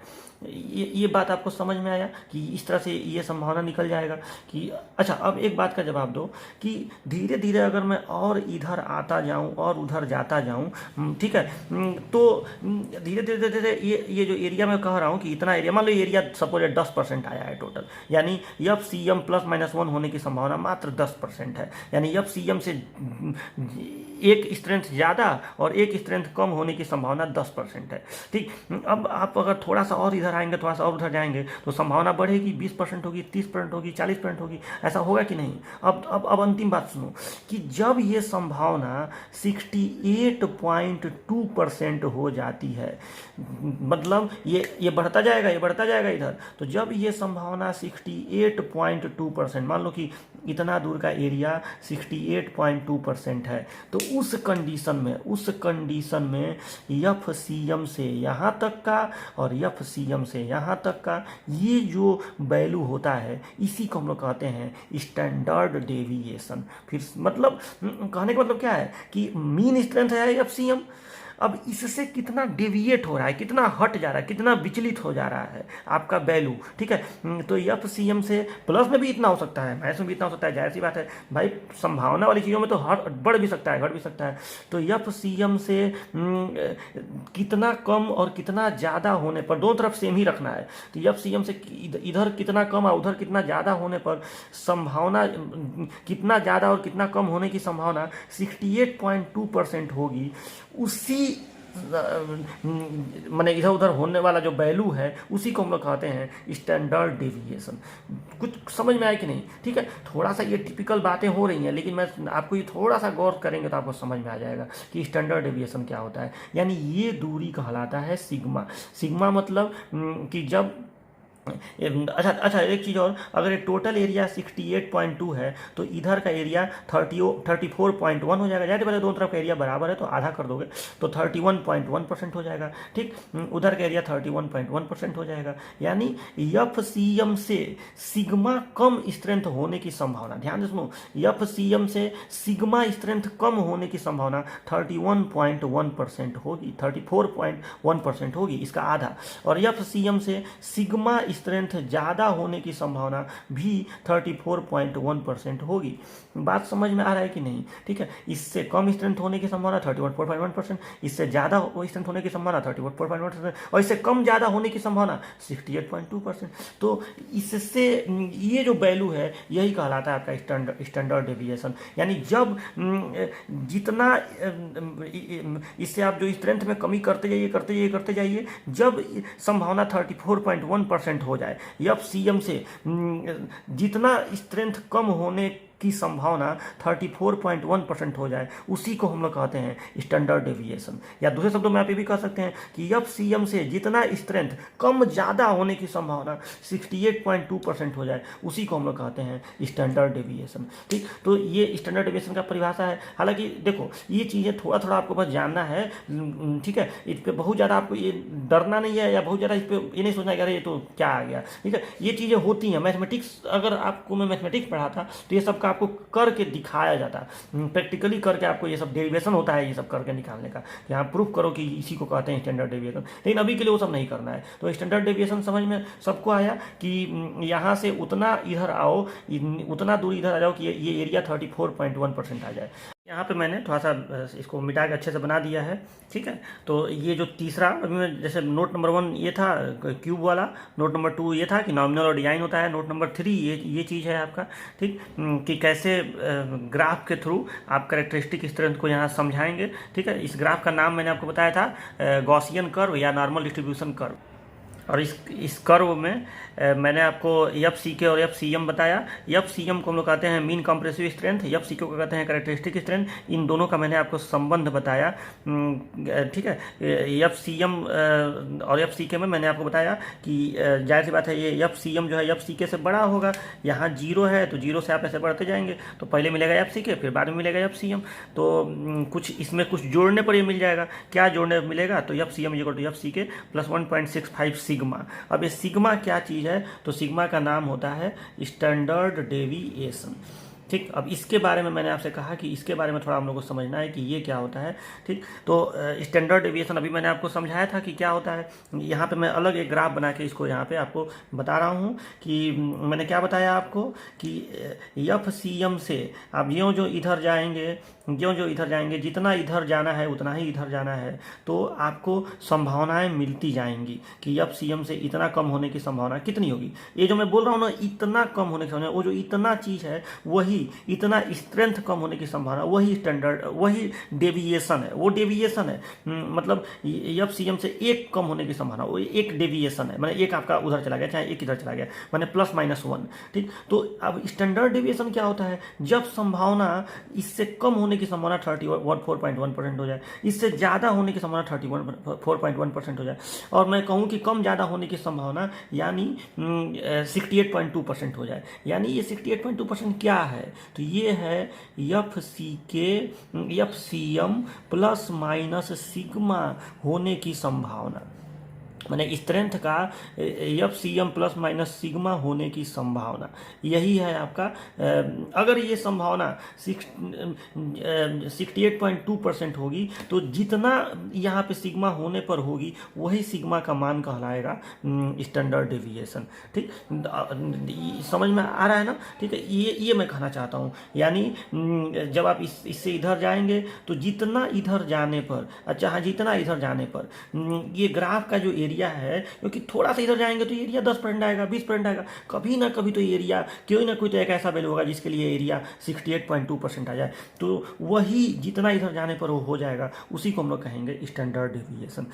तो अब आप मुझे एक चीज़ बताइए कि यहाँ स्टैंडर्ड डेविएशन अगर यहाँ पे हो रहा है, ये एरिया 34.1% है, तो इसके इस साइड में अभी बहुत बड़ा अभी एरिया बचा हुआ है, वो आप निकाल सकते हैं। 50 में से 34.1 घटा देंगे, मतलब एक टोटल एरिया 50 है, ये टोटल एरिया यहाँ से यहाँ तक का 50 है और ये 34.1 है, तो ये बचा हुआ एरिया हो गया।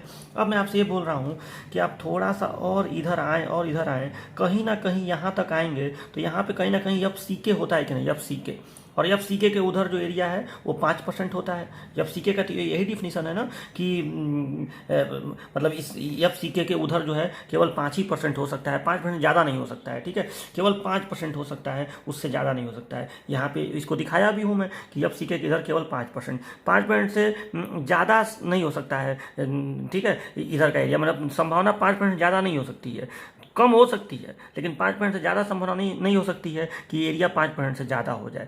तो बात समझना कि तो मैं ये कहना चाह रहा हूँ कि अगर ये एरिया 5% है तो ये टोटल एरिया तो 45% होगा ना। अगर ये 50% है तो और ये 5% है तो केवल यहाँ से लेकर यहाँ तक का जो एरिया बन रहा है ये 45% हो जाएगा।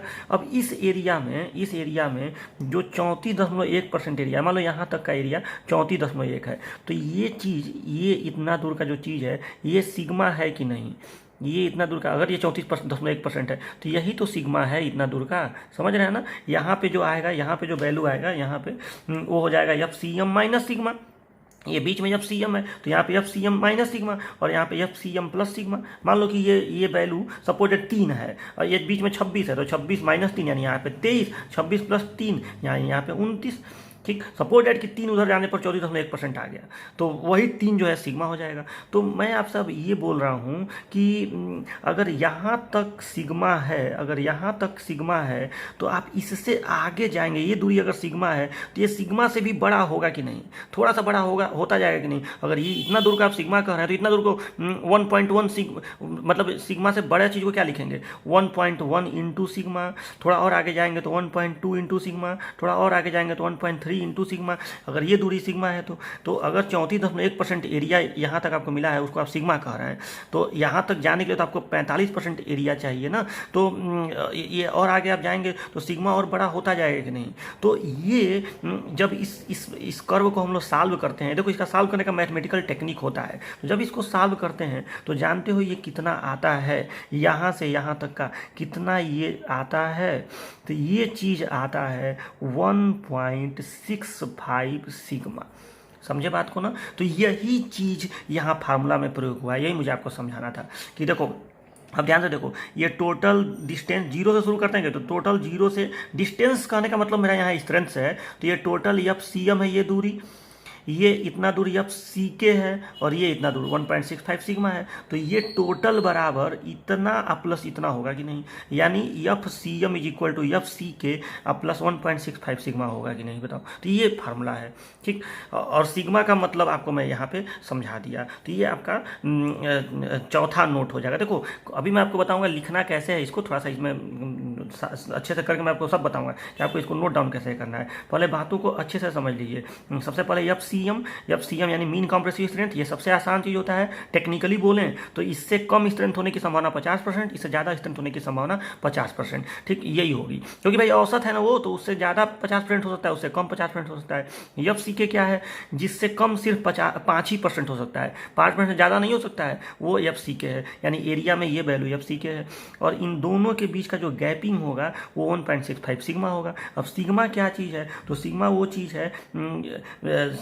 चीज़ है एफ सी एम से जितना कम या ज़्यादा होने की संभावना 68.2% हो, उसी को हम लोग सिग्मा कहते हैं। ठीक, तो ये हो गया सिग्मा। अब एक बात और कि इस सिग्मा का मान हम निकालेंगे कैसे, ठीक है, इस सिग्मा का मान हम लोग कैसे नहीं, स्टैंडर्ड डेविएशन हम लोग निकालेंगे कैसे। तो अब क्या, जब हम लोग इसको फील्ड में या साइट पर, क्योंकि स्टैंडर्ड डेविएशन का मान हमें निकालने की आवश्यकता पड़ेगी, वो आगे मैं आपको बताऊंगा कि हमें स्टैंडर्ड डेविएशन को निकालने की जरूरत पड़ती है। तो अगर हमें स्टैंडर्ड डेविएशन को निकालने की जरूरत पड़ेगी तो इसको आगे हम लोग निकालेंगे कैसे, क्या करेंगे तो ये निकलेगा। तो उसके लिए हमें ये ग्राफ प्लाट करना पड़ेगा, गॉसियन कर्व बनाना पड़ेगा, फिर मैथमेटिकली उसको सॉल्व करना पड़ेगा, तमाम तरह का तामझाम करना पड़ेगा। तो कोड देखो, ऐसे जगहों पे कोड हमारा हेल्प करता है। कोड ने इस सिग्मा का मान का टेबल दे दिया है, कह दिया कि सिग्मा लमसम सिग्मा की वैल्यू उन्होंने दे दिया है। तो देखो कितना दिया है, ये आपका स्टैंडर्ड डेविएशन का मान देखिए, टेबल नंबर 8। देखो मैंने पहले ही कहा था कि इस कोड का इस्तेमाल कैसे करना है 456 का। जब तक आप पढ़ेंगे नहीं किसी से अच्छे से तब तक आपको समझ में नहीं आएगा कि ये कोड है क्या। देखो अब धीरे धीरे आपको बातें समझ में आए। देखो यहाँ पे टेबल नंबर 8, अब आपको ये चीज़, ये कोड ले आने की इजाज़त है एग्जाम में, मतलब आपको ये चीज़ रटना नहीं है। हालांकि देखो कंपटीशन में ये सब पूछ देते हैं सब कई बार कि बताओ M25 का कितना होता है, तो कंपटीशन में कोड की इजाज़त नहीं होती है, पूछ देगा कि M25 का स्टैंडर्ड डेविएशन बताओ। ठीक है, तो उस समय तो बच्चे अभी यही समझे रहेंगे कि अरे स्टैंडर्ड डेविएशन क्या होता है, ठीक, कहाँ से ये चीज़ आ गया। अब देखो मैं ये कह रहा हूँ ना कि आपको ये नहीं कि पूरा मैथमेटिक्स पढ़ने लगना है स्टैंडर्ड डेविएशन का, कम से कम काम भर की चीज़ें तो जानो जितना आपके लिए ज़रूरी है। ठीक है, तो अब आपको, और ऐसे देखो बहुत बच्चे ऐसे ही रट लेते हैं कि चलो कुछ होता होगा स्टैंडर्ड डेविएशन जो 4 होता है, तो ऐसे में फील नहीं आता है, वैसे में मज़ा नहीं आता है। ठीक है, तो इसलिए वैसे नहीं रटना, आपको थोड़ा बहुत अब समझ में तो जरूर आ गया होगा कि क्या है standard deviation. Mean compressive strength से जो हट जा रहा है, जितना हट जा रहा है, जिससे संभावना 34.1% हो जाए एक तरफ का, ठीक है, वही स्टैंडर्ड डेविएशन है। तो अभी ये स्टैंडर्ड डेविएशन का जो वैल्यू है ये देख लीजिए। देखो ये M10 और M15 के लिए 3.5 है। देखो M10 और M15 के लिए 3.5 है, M20 और M25 का 4 है, M30 से M50 तक का 5 है। ठीक है, हालांकि जो अमेंडमेंट आया है ना उसमें M60 भी यहाँ लिखा हुआ है, जो अभी 4 मई 2013 को आया है। वैल्यू तो यही है 5, लेकिन यहाँ पे M60 तक उन्होंने यहाँ पे दिया हुआ है। तो आप लोगों का जो चौथा नोट है वो यही होगा, मतलब जो आप लोग नोट लिख रहे हैं, देखो कोड पे सब लिखना नहीं चाहिए, क्योंकि इसकी इजाज़त एग्जाम में ले आने की होती है ना, तो एग्जाम में ले आने वाली चीज़ पे कहीं लिखना उतना नहीं चाहिए। ठीक है, चलो ठीक है, मैंने लिख दिया, कोई बात नहीं। तो आप लोग ध्यान दीजिएगा कि ये जो टेबल नंबर 8 है यही आपका दिया हुआ है स्टैंडर्ड डेविएशन। अभी फिलहाल के लिए आपको ये ले आने की इजाज़त मिलेगी एग्जाम में, तो इसको रटने की जरूरत नहीं है। लेकिन देखो 3 ही वैल्यू है ना, तो इतना रट लोगे तो अच्छा ही रहेगा। अरे टाइम भी तो लगता है कोड खोल के देखने में, तो 3.5, 4 और 5 ये याद कर लो। 3.5, 4 और 5, 10 और 15 के लिए, M10 और M15 के लिए 3.5, 20 और 25 के लिए 4, और 30 से आगे सबके लिए 5। तो ये स्टैंडर्ड डेविएशन की वैल्यू आपको समझ में आ गई। इसको भी आपको नोट में अभी लिखना पड़ेगा, लेकिन अभी देखो अभी लिखने का काम नहीं, लिखने का काम मैं बताऊंगा कैसे क्या लिखना है। 4 नोट हो गए, ठीक है, नोट नंबर 1, 2, 3, और अभी जो कोड वाला है ये 4 नोट हो गए। अभी मैं आपको लास्ट में सब बताऊंगा, लिखना कैसे वो सब अभी बताऊंगा। ठीक है, अभी आप बस सुनते जाइए, जब तक ये हेडिंग पूरा नहीं होगा लिखना नहीं है। ठीक है, पहले पूरा एक बार समझ लो। अब देखो 5वां नोट ये है, और कोड ने क्या बताया है कि स्टैंडर्ड डेविएशन, देखो ये जो सिग्मा है ना, जिसका मान मैंने अभी बताया, ये कभी 3.5, कभी 4 और कभी 5 लेते हैं ग्रेड के हिसाब से। तो कोड ने ये भी कहा है कि देखो ये तो हमारा एक दिया हुआ वैल्यू है जो हमने एज्यूम किया हुआ है। ठीक, अगर आपको एकदम एग्जैक्ट वैल्यू निकालना है, मान लो निकालना है, तो आपको वहाँ पे ये गॉसियन कर्व वगैरह प्लाट करना पड़ेगा। ठीक है, FCK और FCM सबकी मदद से आपको ये चीज़ निकालना पड़ेगा कि सिग्मा का मान कितना आ रहा है। तो अगर आपको सिग्मा का मान निकालना हो, मतलब गॉसियन कर्व प्लाट करके अगर आपको सिग्मा का मान निकालना हो, तो उस कंडीशन में क्या करेंगे, जैसे आप गॉसियन कर्व प्लाट करेंगे, और गॉसियन कर्व में मैं आपको बता रहा हूँ कि यहाँ पे से आपका FCM निकल गया, और यहाँ से आप 34.1% इधर आ जाएंगे और देख लेंगे कि यहाँ पे कितना आएगा। अब ये निकालने का मैथमेटिकल तरीका होता है। ठीक है, तो अभी छोड़ दीजिए उसको। मतलब अगर आपको ये निकालना हो तो कोड ने ये कहा है कि कम से कम आप 30 सैंपल का यूज करिए, मतलब जो आप कंक्रीट का ढेर तैयार करेंगे उसमें से कम 30 सैंपल लेके, और 30 सैंपल का मतलब समझ लो, 30 सैंपल का मतलब 90 क्यूब कम से कम। देखो एक सैंपल में 3 क्यूब बनाए जाते हैं, मतलब एक आप सैंपल लेंगे तो उसमें आप 3 क्यूब बनाए जाते हैं, इसको जरूर याद रखना। तो यानी कोड ने कहा है कि 30 सैंपल का प्रयोग आपको करना पड़ेगा, यानी 90 क्यूब कम से कम बनाने पड़ेंगे अगर आपको स्टैंडर्ड डेविएशन निकालना हो। हाँ, व्यवस्था नहीं है निकालने का, नहीं निकालना चाहते हो तो हमने जो दिया है वही एज्यूम कर लो। ठीक है, तो ये चीज़ आप याद रखिएगा। नोट है आपका कि वही चीज़ एक सैंपल बराबर 3 क्यूब, इसको जो मैंने कोड ने कहा है कि एक सैंपल में कम से कम 3 क्यूब जरूर बनाना चाहिए। आप 3 से ज़्यादा ले सकते हैं, लेकिन कम से कम 3 क्यूब जरूर आपको लेना ही लेना है, यानी एक सैंपल बराबर 3 क्यूब, ये बात आप याद रखिएगा। अच्छा, अगला नोट क्या है, सातवां ये है कि ये जो सैंपल है, क्यूब नहीं सैंपल, ये सैंपल की जो मात्रा है या सैंपल की जो संख्या है, ये भी कोड ने बताया है कि आप कितना लेंगे। ठीक है, मतलब एक सैंपल लेंगे, 2 सैंपल लेंगे, और इसको उन्होंने बताया है कंक्रीट की मात्रा के आधार पर। जैसे मान लो आप जो कंक्रीट तैयार किए साइड पे, कंक्रीट का जो ढेर बनाए, वो मान लो 1 मीटर क्यूब है। कंक्रीट को जनरली मीटर क्यूब में ना मीजर करते हैं, आयतन देखते हैं, ठीक है, केजी नहीं मीटर क्यूब में देखते हैं। तो मान लो कि आपका कंक्रीट 1 मीटर क्यूब है, 2 मीटर क्यूब है, 3 मीटर क्यूब है, तो ज़्यादा अगर कंक्रीट है तो ज़्यादा सैंपल बनाइए। तो अब आप कितना बनाएंगे, अंदाज से तो करेंगे नहीं। तो हर चीज़ को कोड ने बताया है कि अगर 1 मीटर क्यूब से यहाँ तक हो तो आप इतना सैंपल बनाइए, 2 मीटर, मतलब हर बताया है सबका। वो मैं आपको दिखा दे रहा हूँ IS कोड में कहाँ पे दिया है, वही आपका नोट नंबर 7 होगा। हाँ देखिए, ये टेबल नहीं है, ये कोई टेबल में नहीं दिया है। देखो इसको ऐसे मतलब आपको लिखना पड़ेगा कॉपी पे जब आप लिखेंगे तो, कि क्लॉज नंबर 15.2.2, ये इसको कहते हैं क्लॉज, CLAUSC। तो इस क्लॉज में बताया हुआ है कि कितने सैंपल बनाए जाएंगे। तो देखो, अगर आप कंक्रीट जो है 1 से 5 मीटर क्यूब बना रहे हैं तो कम से कम एक सैंपल होना चाहिए। ये कम से कम का है, देखो यहाँ मिनिमम लिखा हुआ है ना। तो अगर कंक्रीट 6 से 15 तक है तो कम से कम 2 सैंपल, 1 से 5 का 1, 6 से 15 का 2। अगर 16 से 30 का है तो कम से कम 3 सैंपल बनाने पड़ेंगे। और अगर 30 से ज़्यादा है, 31 से 50 है तो 4 सैंपल। और अगर 50 से ज़्यादा है, मतलब 51 से लेकर उससे अधिक है, तो 4 + 1 additional sample for each 50 metre cube. ठीक है, तो इसका मतलब हुआ कि हर अगले 50 के लिए आपको एक सैंपल बढ़ा देना है। मतलब 50 तक के लिए 4 तो रखना ही है, लेकिन अगर मान लो कि आपका 70 मीटर का कंक्रीट है तो 70 मीटर क्यूब का है तो आपको 5 सैंपल लेना पड़ेगा। 100 तक आपको 5 ही लेना पड़ेगा, समझ रहे हैं ना। और अगर आपका मान लो कि 110 मीटर क्यूब का कंक्रीट है तो आपको 6 सैंपल लेना पड़ेगा, क्योंकि 110 का मतलब क्या हुआ, पहला 50, उसके लिए तो 4 होगा ही होगा। अगला 50 मतलब 100 हो गया तो उसके लिए 1 बढ़ा देंगे, और अगला 50, उसमें पूरा 50 तो नहीं, ये 10 है, ठीक है। तो भी आपको 1 और बढ़ा देना पड़ेगा। अगर आपका मान लो कि अब 150 मीटर क्यूब तक का कंक्रीट रहेगा तो भी 6 ही सैंपल होगा, ठीक है, 150 मीटर क्यूब तक का। लेकिन मान लो कि 160 मीटर क्यूब का कंक्रीट हो गया, 170 का हो गया, तो फिर एक और उसमें प्रत्येक एडिशनल 50 के लिए आपको 1 मीटर क्यूब ऐड करना पड़ेगा। तो सुनो, तो ये आपका नोट नंबर 7वां हो गया, यही आपको बना लेना है। और ब्रैकेट में आपको ये लिख लेना है as per IS 456 clause 15.2.2 class number लिख लेना। लेकिन अभी सुनो, अभी नहीं लिखना, मैं जब कहूँगा तब लिखना। अभी पहले पूरा समझ लो, तब एक बार में देखो लास्ट जब इस टॉपिक अगर मैं एक बार सब बता दूंगा कैसे क्या लिखना है। ये हो गया 7 नोट हो गया। 8वां नोट देखिए क्या रहेगा। 8वां नोट ये रहेगा कि जो एक सैंपल में आप 3 क्यूब बनाएंगे, एक सैंपल में 3 क्यूब बनाएंगे ना, तो उसमें उन तीनों क्यूबों का जो मीन स्ट्रेंथ आएगा, उन तीनों क्यूबों का जो एवरेज कहो चाहे मीन कहो, जो उन 3 क्यूबों का एवरेज स्ट्रेंथ आएगा, उसका जो मान लो कि 3 क्यूब है, तीनों क्यूबों का अलग अलग स्ट्रेंथ आएगा ना। मान लो 3 क्यूब है, एक का स्ट्रेंथ आया A, एक का आया B, एक का आया C।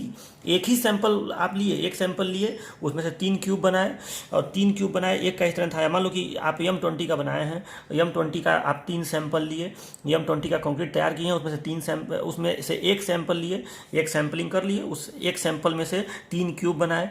मान लो एक का स्ट्रेंथ आ गया 19, एक का आ गया 20, एक का आ गया 21। तो मीन स्ट्रेंथ आप इसका निकालेंगे, मतलब बटे में 3 करेंगे जोड़ के सबको, तो मीन स्ट्रेंथ आ जाएगा। अब जब मीन स्ट्रेंथ आएगा तो उस मीन स्ट्रेंथ का या एवरेज स्ट्रेंथ का इसके साथ और इसके साथ जो इंडिविजुअल वेरिएशन है वो 15% से ज़्यादा नहीं होना चाहिए। याद रखिएगा इस बात को, ये कंपटीशन में पूछते हैं सब। मतलब मान लो कि सब, अच्छा तीनों का मीन स्ट्रेंथ आएगा 20, ठीक है। तो अब आप ये बताइए, अगर तीनों का मीन स्ट्रेंथ 20 है तो इस 19 का 20 से कितना वेरिएशन है, तो आप कैसे निकालेंगे, दोनों को घटा दीजिए, 1 आया।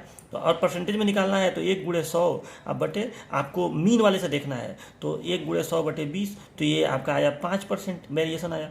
वही तरह से आप 20 वाले का बताइए, जो बीच वाला क्यूब है 20, इस 20 वाले का एवरेज वाले से कितना वेरिएशन है, तो 0 है। ये भी 20 है, ये 20 है, और इस वाले का भी कितना है, 5% आएगा। 21 - 20, इस वाले का +5% आएगा, इस वाले का -5% आएगा। 21 - 20 1 × 100/20 कर लोगे तो इंडिविजुअल वेरिएशन 5% आया कि नहीं। अब कोड ने क्या कहा है कि प्रत्येक क्यूब का, माने एक सैंपल में जो आप 3 क्यूब लेंगे, प्रत्येक क्यूब का जो उनका जो एवरेज होगा उससे इंडिविजुअल वेरिएशन ±15% से ज़्यादा नहीं होना चाहिए। ये चीज़ याद रखिएगा। Individual variation should not be more than ±15%। ये 8वां नोट हो गया। 9वां नोट क्या रहेगा, तो 9वां नोट ये रहेगा थोड़ा सा, ये FCM जो है इसका भी कभी कहीं कंपटीशन में या इंटरव्यू में वाइवा में पूछ देते हैं लोग। तो FCM वह स्ट्रेंथ है, यानी मीन कॉम्प्रेसिव स्ट्रेंथ को कैसे परिभाषित करोगे। ऐसे तो मतलब आप कह सकते हैं कि जितना क्यूब टेस्ट किए, क्यूब नहीं सैंपल, जितना सैंपल टेस्ट किए सभी सैंपल का जो एवरेज आएगा वही मीन कॉम्प्रेसिव स्ट्रेंथ है। वो तो ठीक है, लेकिन इसको टेक्निकली ऐसे परिभाषित करेंगे कि वह स्ट्रेंथ जिससे कम स्ट्रेंथ होने की संभावना, जिससे कम या ज़्यादा स्ट्रेंथ होने की संभावना 50% हो, ठीक है, उसी को मीन कॉम्प्रेसिव स्ट्रेंथ कहते हैं। देखिए 10वां और लास्ट नोट क्या है, तो 10वां और लास्ट नोट आपका रहेगा कि जो IS 456 है उसने कहा है कि RCC कंस्ट्रक्शन में, किसी भी RCC कंस्ट्रक्शन में M20 से कम ग्रेड का कंक्रीट इस्तेमाल नहीं करना है, ठीक है। मतलब कम से कम आपको M20 का ग्रेड इस्तेमाल करना है, इससे कम ग्रेड का कंक्रीट इस्तेमाल नहीं करना है। मतलब मिनिमम ये ग्रेड आपको जरूर प्रयोग करना है RCC कंस्ट्रक्शन में, ठीक है। तो ये इतने आपके नोट हो गए, तो इतनी बातों को आप याद रखिएगा। अब देखो, अब मैं आपको बता रहा हूँ, अब ये हेडिंग कंप्लीट हुआ है, अब मैं आपको बता रहा हूँ इसको लिखना कैसे है। पहले ये हेडिंग आपको लिख के ये परिभाषा लिख लेना है, मैं समझा चुका हूँ क्या होता है। फिर आपको नोट हेडिंग डालना है, और नोट लिख के पहले ये पहला नंबर पे ऐसे नहीं लिखना है, लिखना है कि कैरेक्टरिस्टिक स्ट्रेंथ का मान 150 mm का क्यूब बनाकर 28 दिन के बाद निकाला जाता है, बस ऐसे लिख देना है, ठीक है।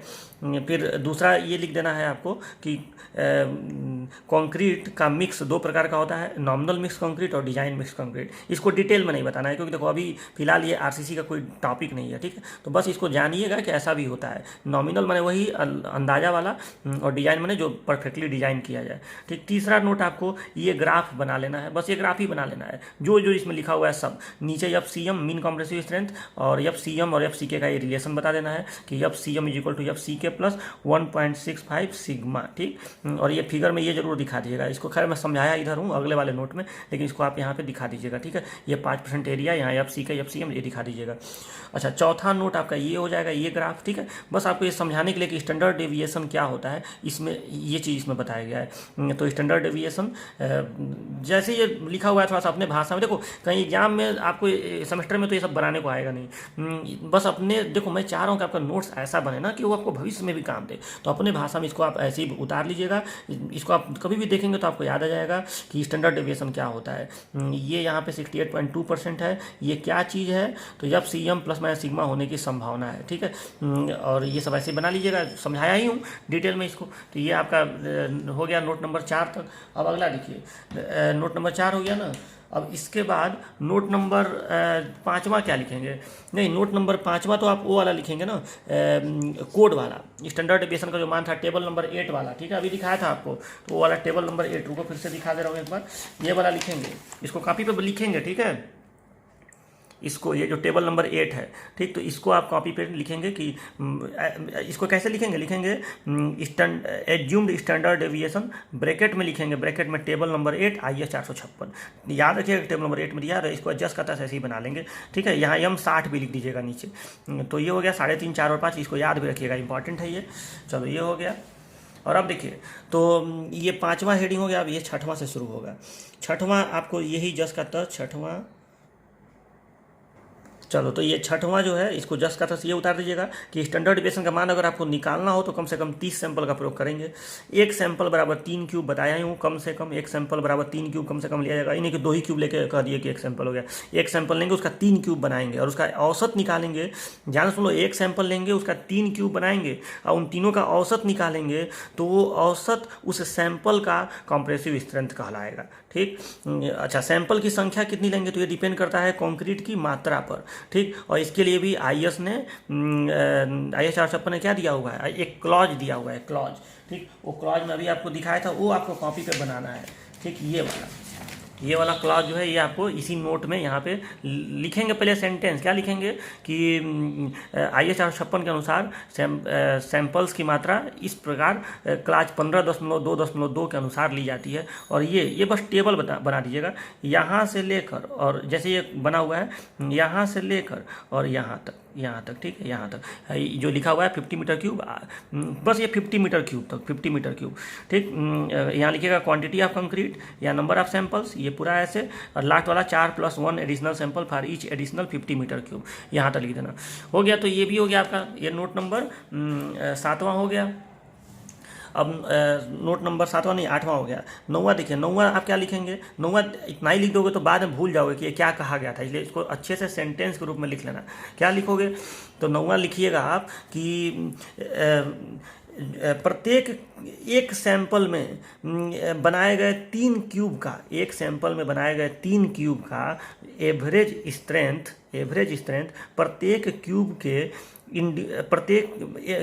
एवरेज स्ट्रेंथ का इंडिविजुअल वेरिएशन प्रत्येक क्यूब के स्ट्रेंथ से 15% ज़्यादा नहीं होना चाहिए। फिर से एक बार सुनिए मैं क्या कह रहा हूँ, मैं कह रहा हूँ कि एक सैंपल में बनाए गए 3 क्यूब के एवरेज स्ट्रेंथ का इंडिविजुअल वेरिएशन प्रत्येक क्यूब के स्ट्रेंथ से 15% से ज़्यादा नहीं होना चाहिए। बात समझ में आया, ये हो गया। अच्छा, 10वां बस ये लिख देंगे कि FCM का एक टेक्निकल परिभाषा कि जिससे कम या ज़्यादा स्ट्रेंथ की संभावना सिर्फ 50% हो, 50% से ज़्यादा न हो, ठीक। यहाँ पर लिख सकते हैं 50% से ज़्यादा न हो, ठीक। जिससे कम या ज़्यादा स्ट्रेंथ होने की संभावना 50% से ज़्यादा न हो। FCK में क्या होता है, जिससे FCK में केवल कम आता है, जिससे कम स्ट्रेंथ होने की संभावना 5% ज़्यादा न हो। FCM में दोनों आएगा, जिससे कम या ज़्यादा स्ट्रेंथ होने की संभावना 50% से ज़्यादा न हो, ठीक। ये सब देखो, ये सब टेक्निकल बातें हैं, कंपटीशन वगैरह में आजकल घुमा रहे हैं सब, यही सब चीज़ पूछ के, ठीक है। और 11वां नोट तो बहुत आसान है, बस लिख देंगे RCC में M20 से कम ग्रेड प्रयोग नहीं करना चाहिए, ठीक है। तो ये आपका हेडिंग इस तरह से कंप्लीट हुआ। स्टूडेंट्स, अभी मैं एक हेडिंग और, जैसे अब ये जो मैंने शुरुआत यहाँ से किया था ना, आप देखिए मैंने शुरुआत यहाँ से किया था कि मैंने आपसे कहा था कि 2 तरह के मटेरियल होते हैं RCC में, कंक्रीट और स्टील, ठीक। फिर मैंने कहा था कि कंक्रीट का जो नियम कानून है 456 के हिसाब से वो मैं आपको बताऊंगा। तो ये सब मैंने बताया था आपको ग्रेड वगैरह। और देखो मैंने आपसे शुरू में ही कहा था कि आप ये सिंपल बातें नहीं है, देखो कितनी तगड़ी तगड़ी बातें आपको सुनने को मिली हैं। और जब आप इसके बारे में पढ़ लेंगे फिर इसी तरह इसके बारे में भी बहुत बड़ी बड़ी बातें आपको समझनी है, स्टील के बारे में। तो ये दोनों टॉपिक आपका जब हो जाएगा तब एक छोटा मोटा हेडिंग बचेगा और चैप्टर समाप्त हो जाएगा। तो देखो अब कंक्रीट जो हेडिंग हमारा चल रहा है, इसका जो लास्ट पोर्शन है, मतलब अब ये इसका लास्ट हेडिंग है, एक्सेप्टेंस क्राइटेरिया, ठीक। लेकिन ये वीडियो जो है ना काफ़ी लंबा होता जा रहा है, तो इसलिए मैं काम करता हूँ, एक्सेप्टेंस क्राइटेरिया का एक अलग वीडियो बना दूंगा, जो छोटा सा वीडियो होगा, और उसको मतलब ये वो लेक्चर नंबर 3 हो जाएगा। अभी लेक्चर नंबर 2 चल रहा है ना, वो लेक्चर नंबर 3 हो जाएगा, उसमें इसको बताऊंगा। और ये कंक्रीट का अंतिम हेडिंग है, जो कंक्रीट चला, उस पर स्टील जो टॉपिक है वो बताना है, और फिर एक और टॉपिक इसमें है छोटा मोटा, वो सब तब चैप्टर समाप्त होगा। तो मुझे लग रहा है कि 2 लेक्चर और चाहिए इस चैप्टर के लिए, मतलब लेक्चर 1 और 2 तो हो गया, 3 और 4 में भर सके कंप्लीट हो जाएगा चैप्टर नंबर 1। देखो इस चैप्टर को लोग कितना हल्के में लेते हैं, लेकिन ये वैसा हल्का है नहीं। आप देखिए केवल कंक्रीट टॉपिक हमको समझने में कितना मतलब आपको टाइम लगा, लेकिन आप खुद देखिए कि जो मैं आज आपको चीज़ पढ़ाया हूँ उससे आपको भर भर के क्वेश्चन मिलेगा।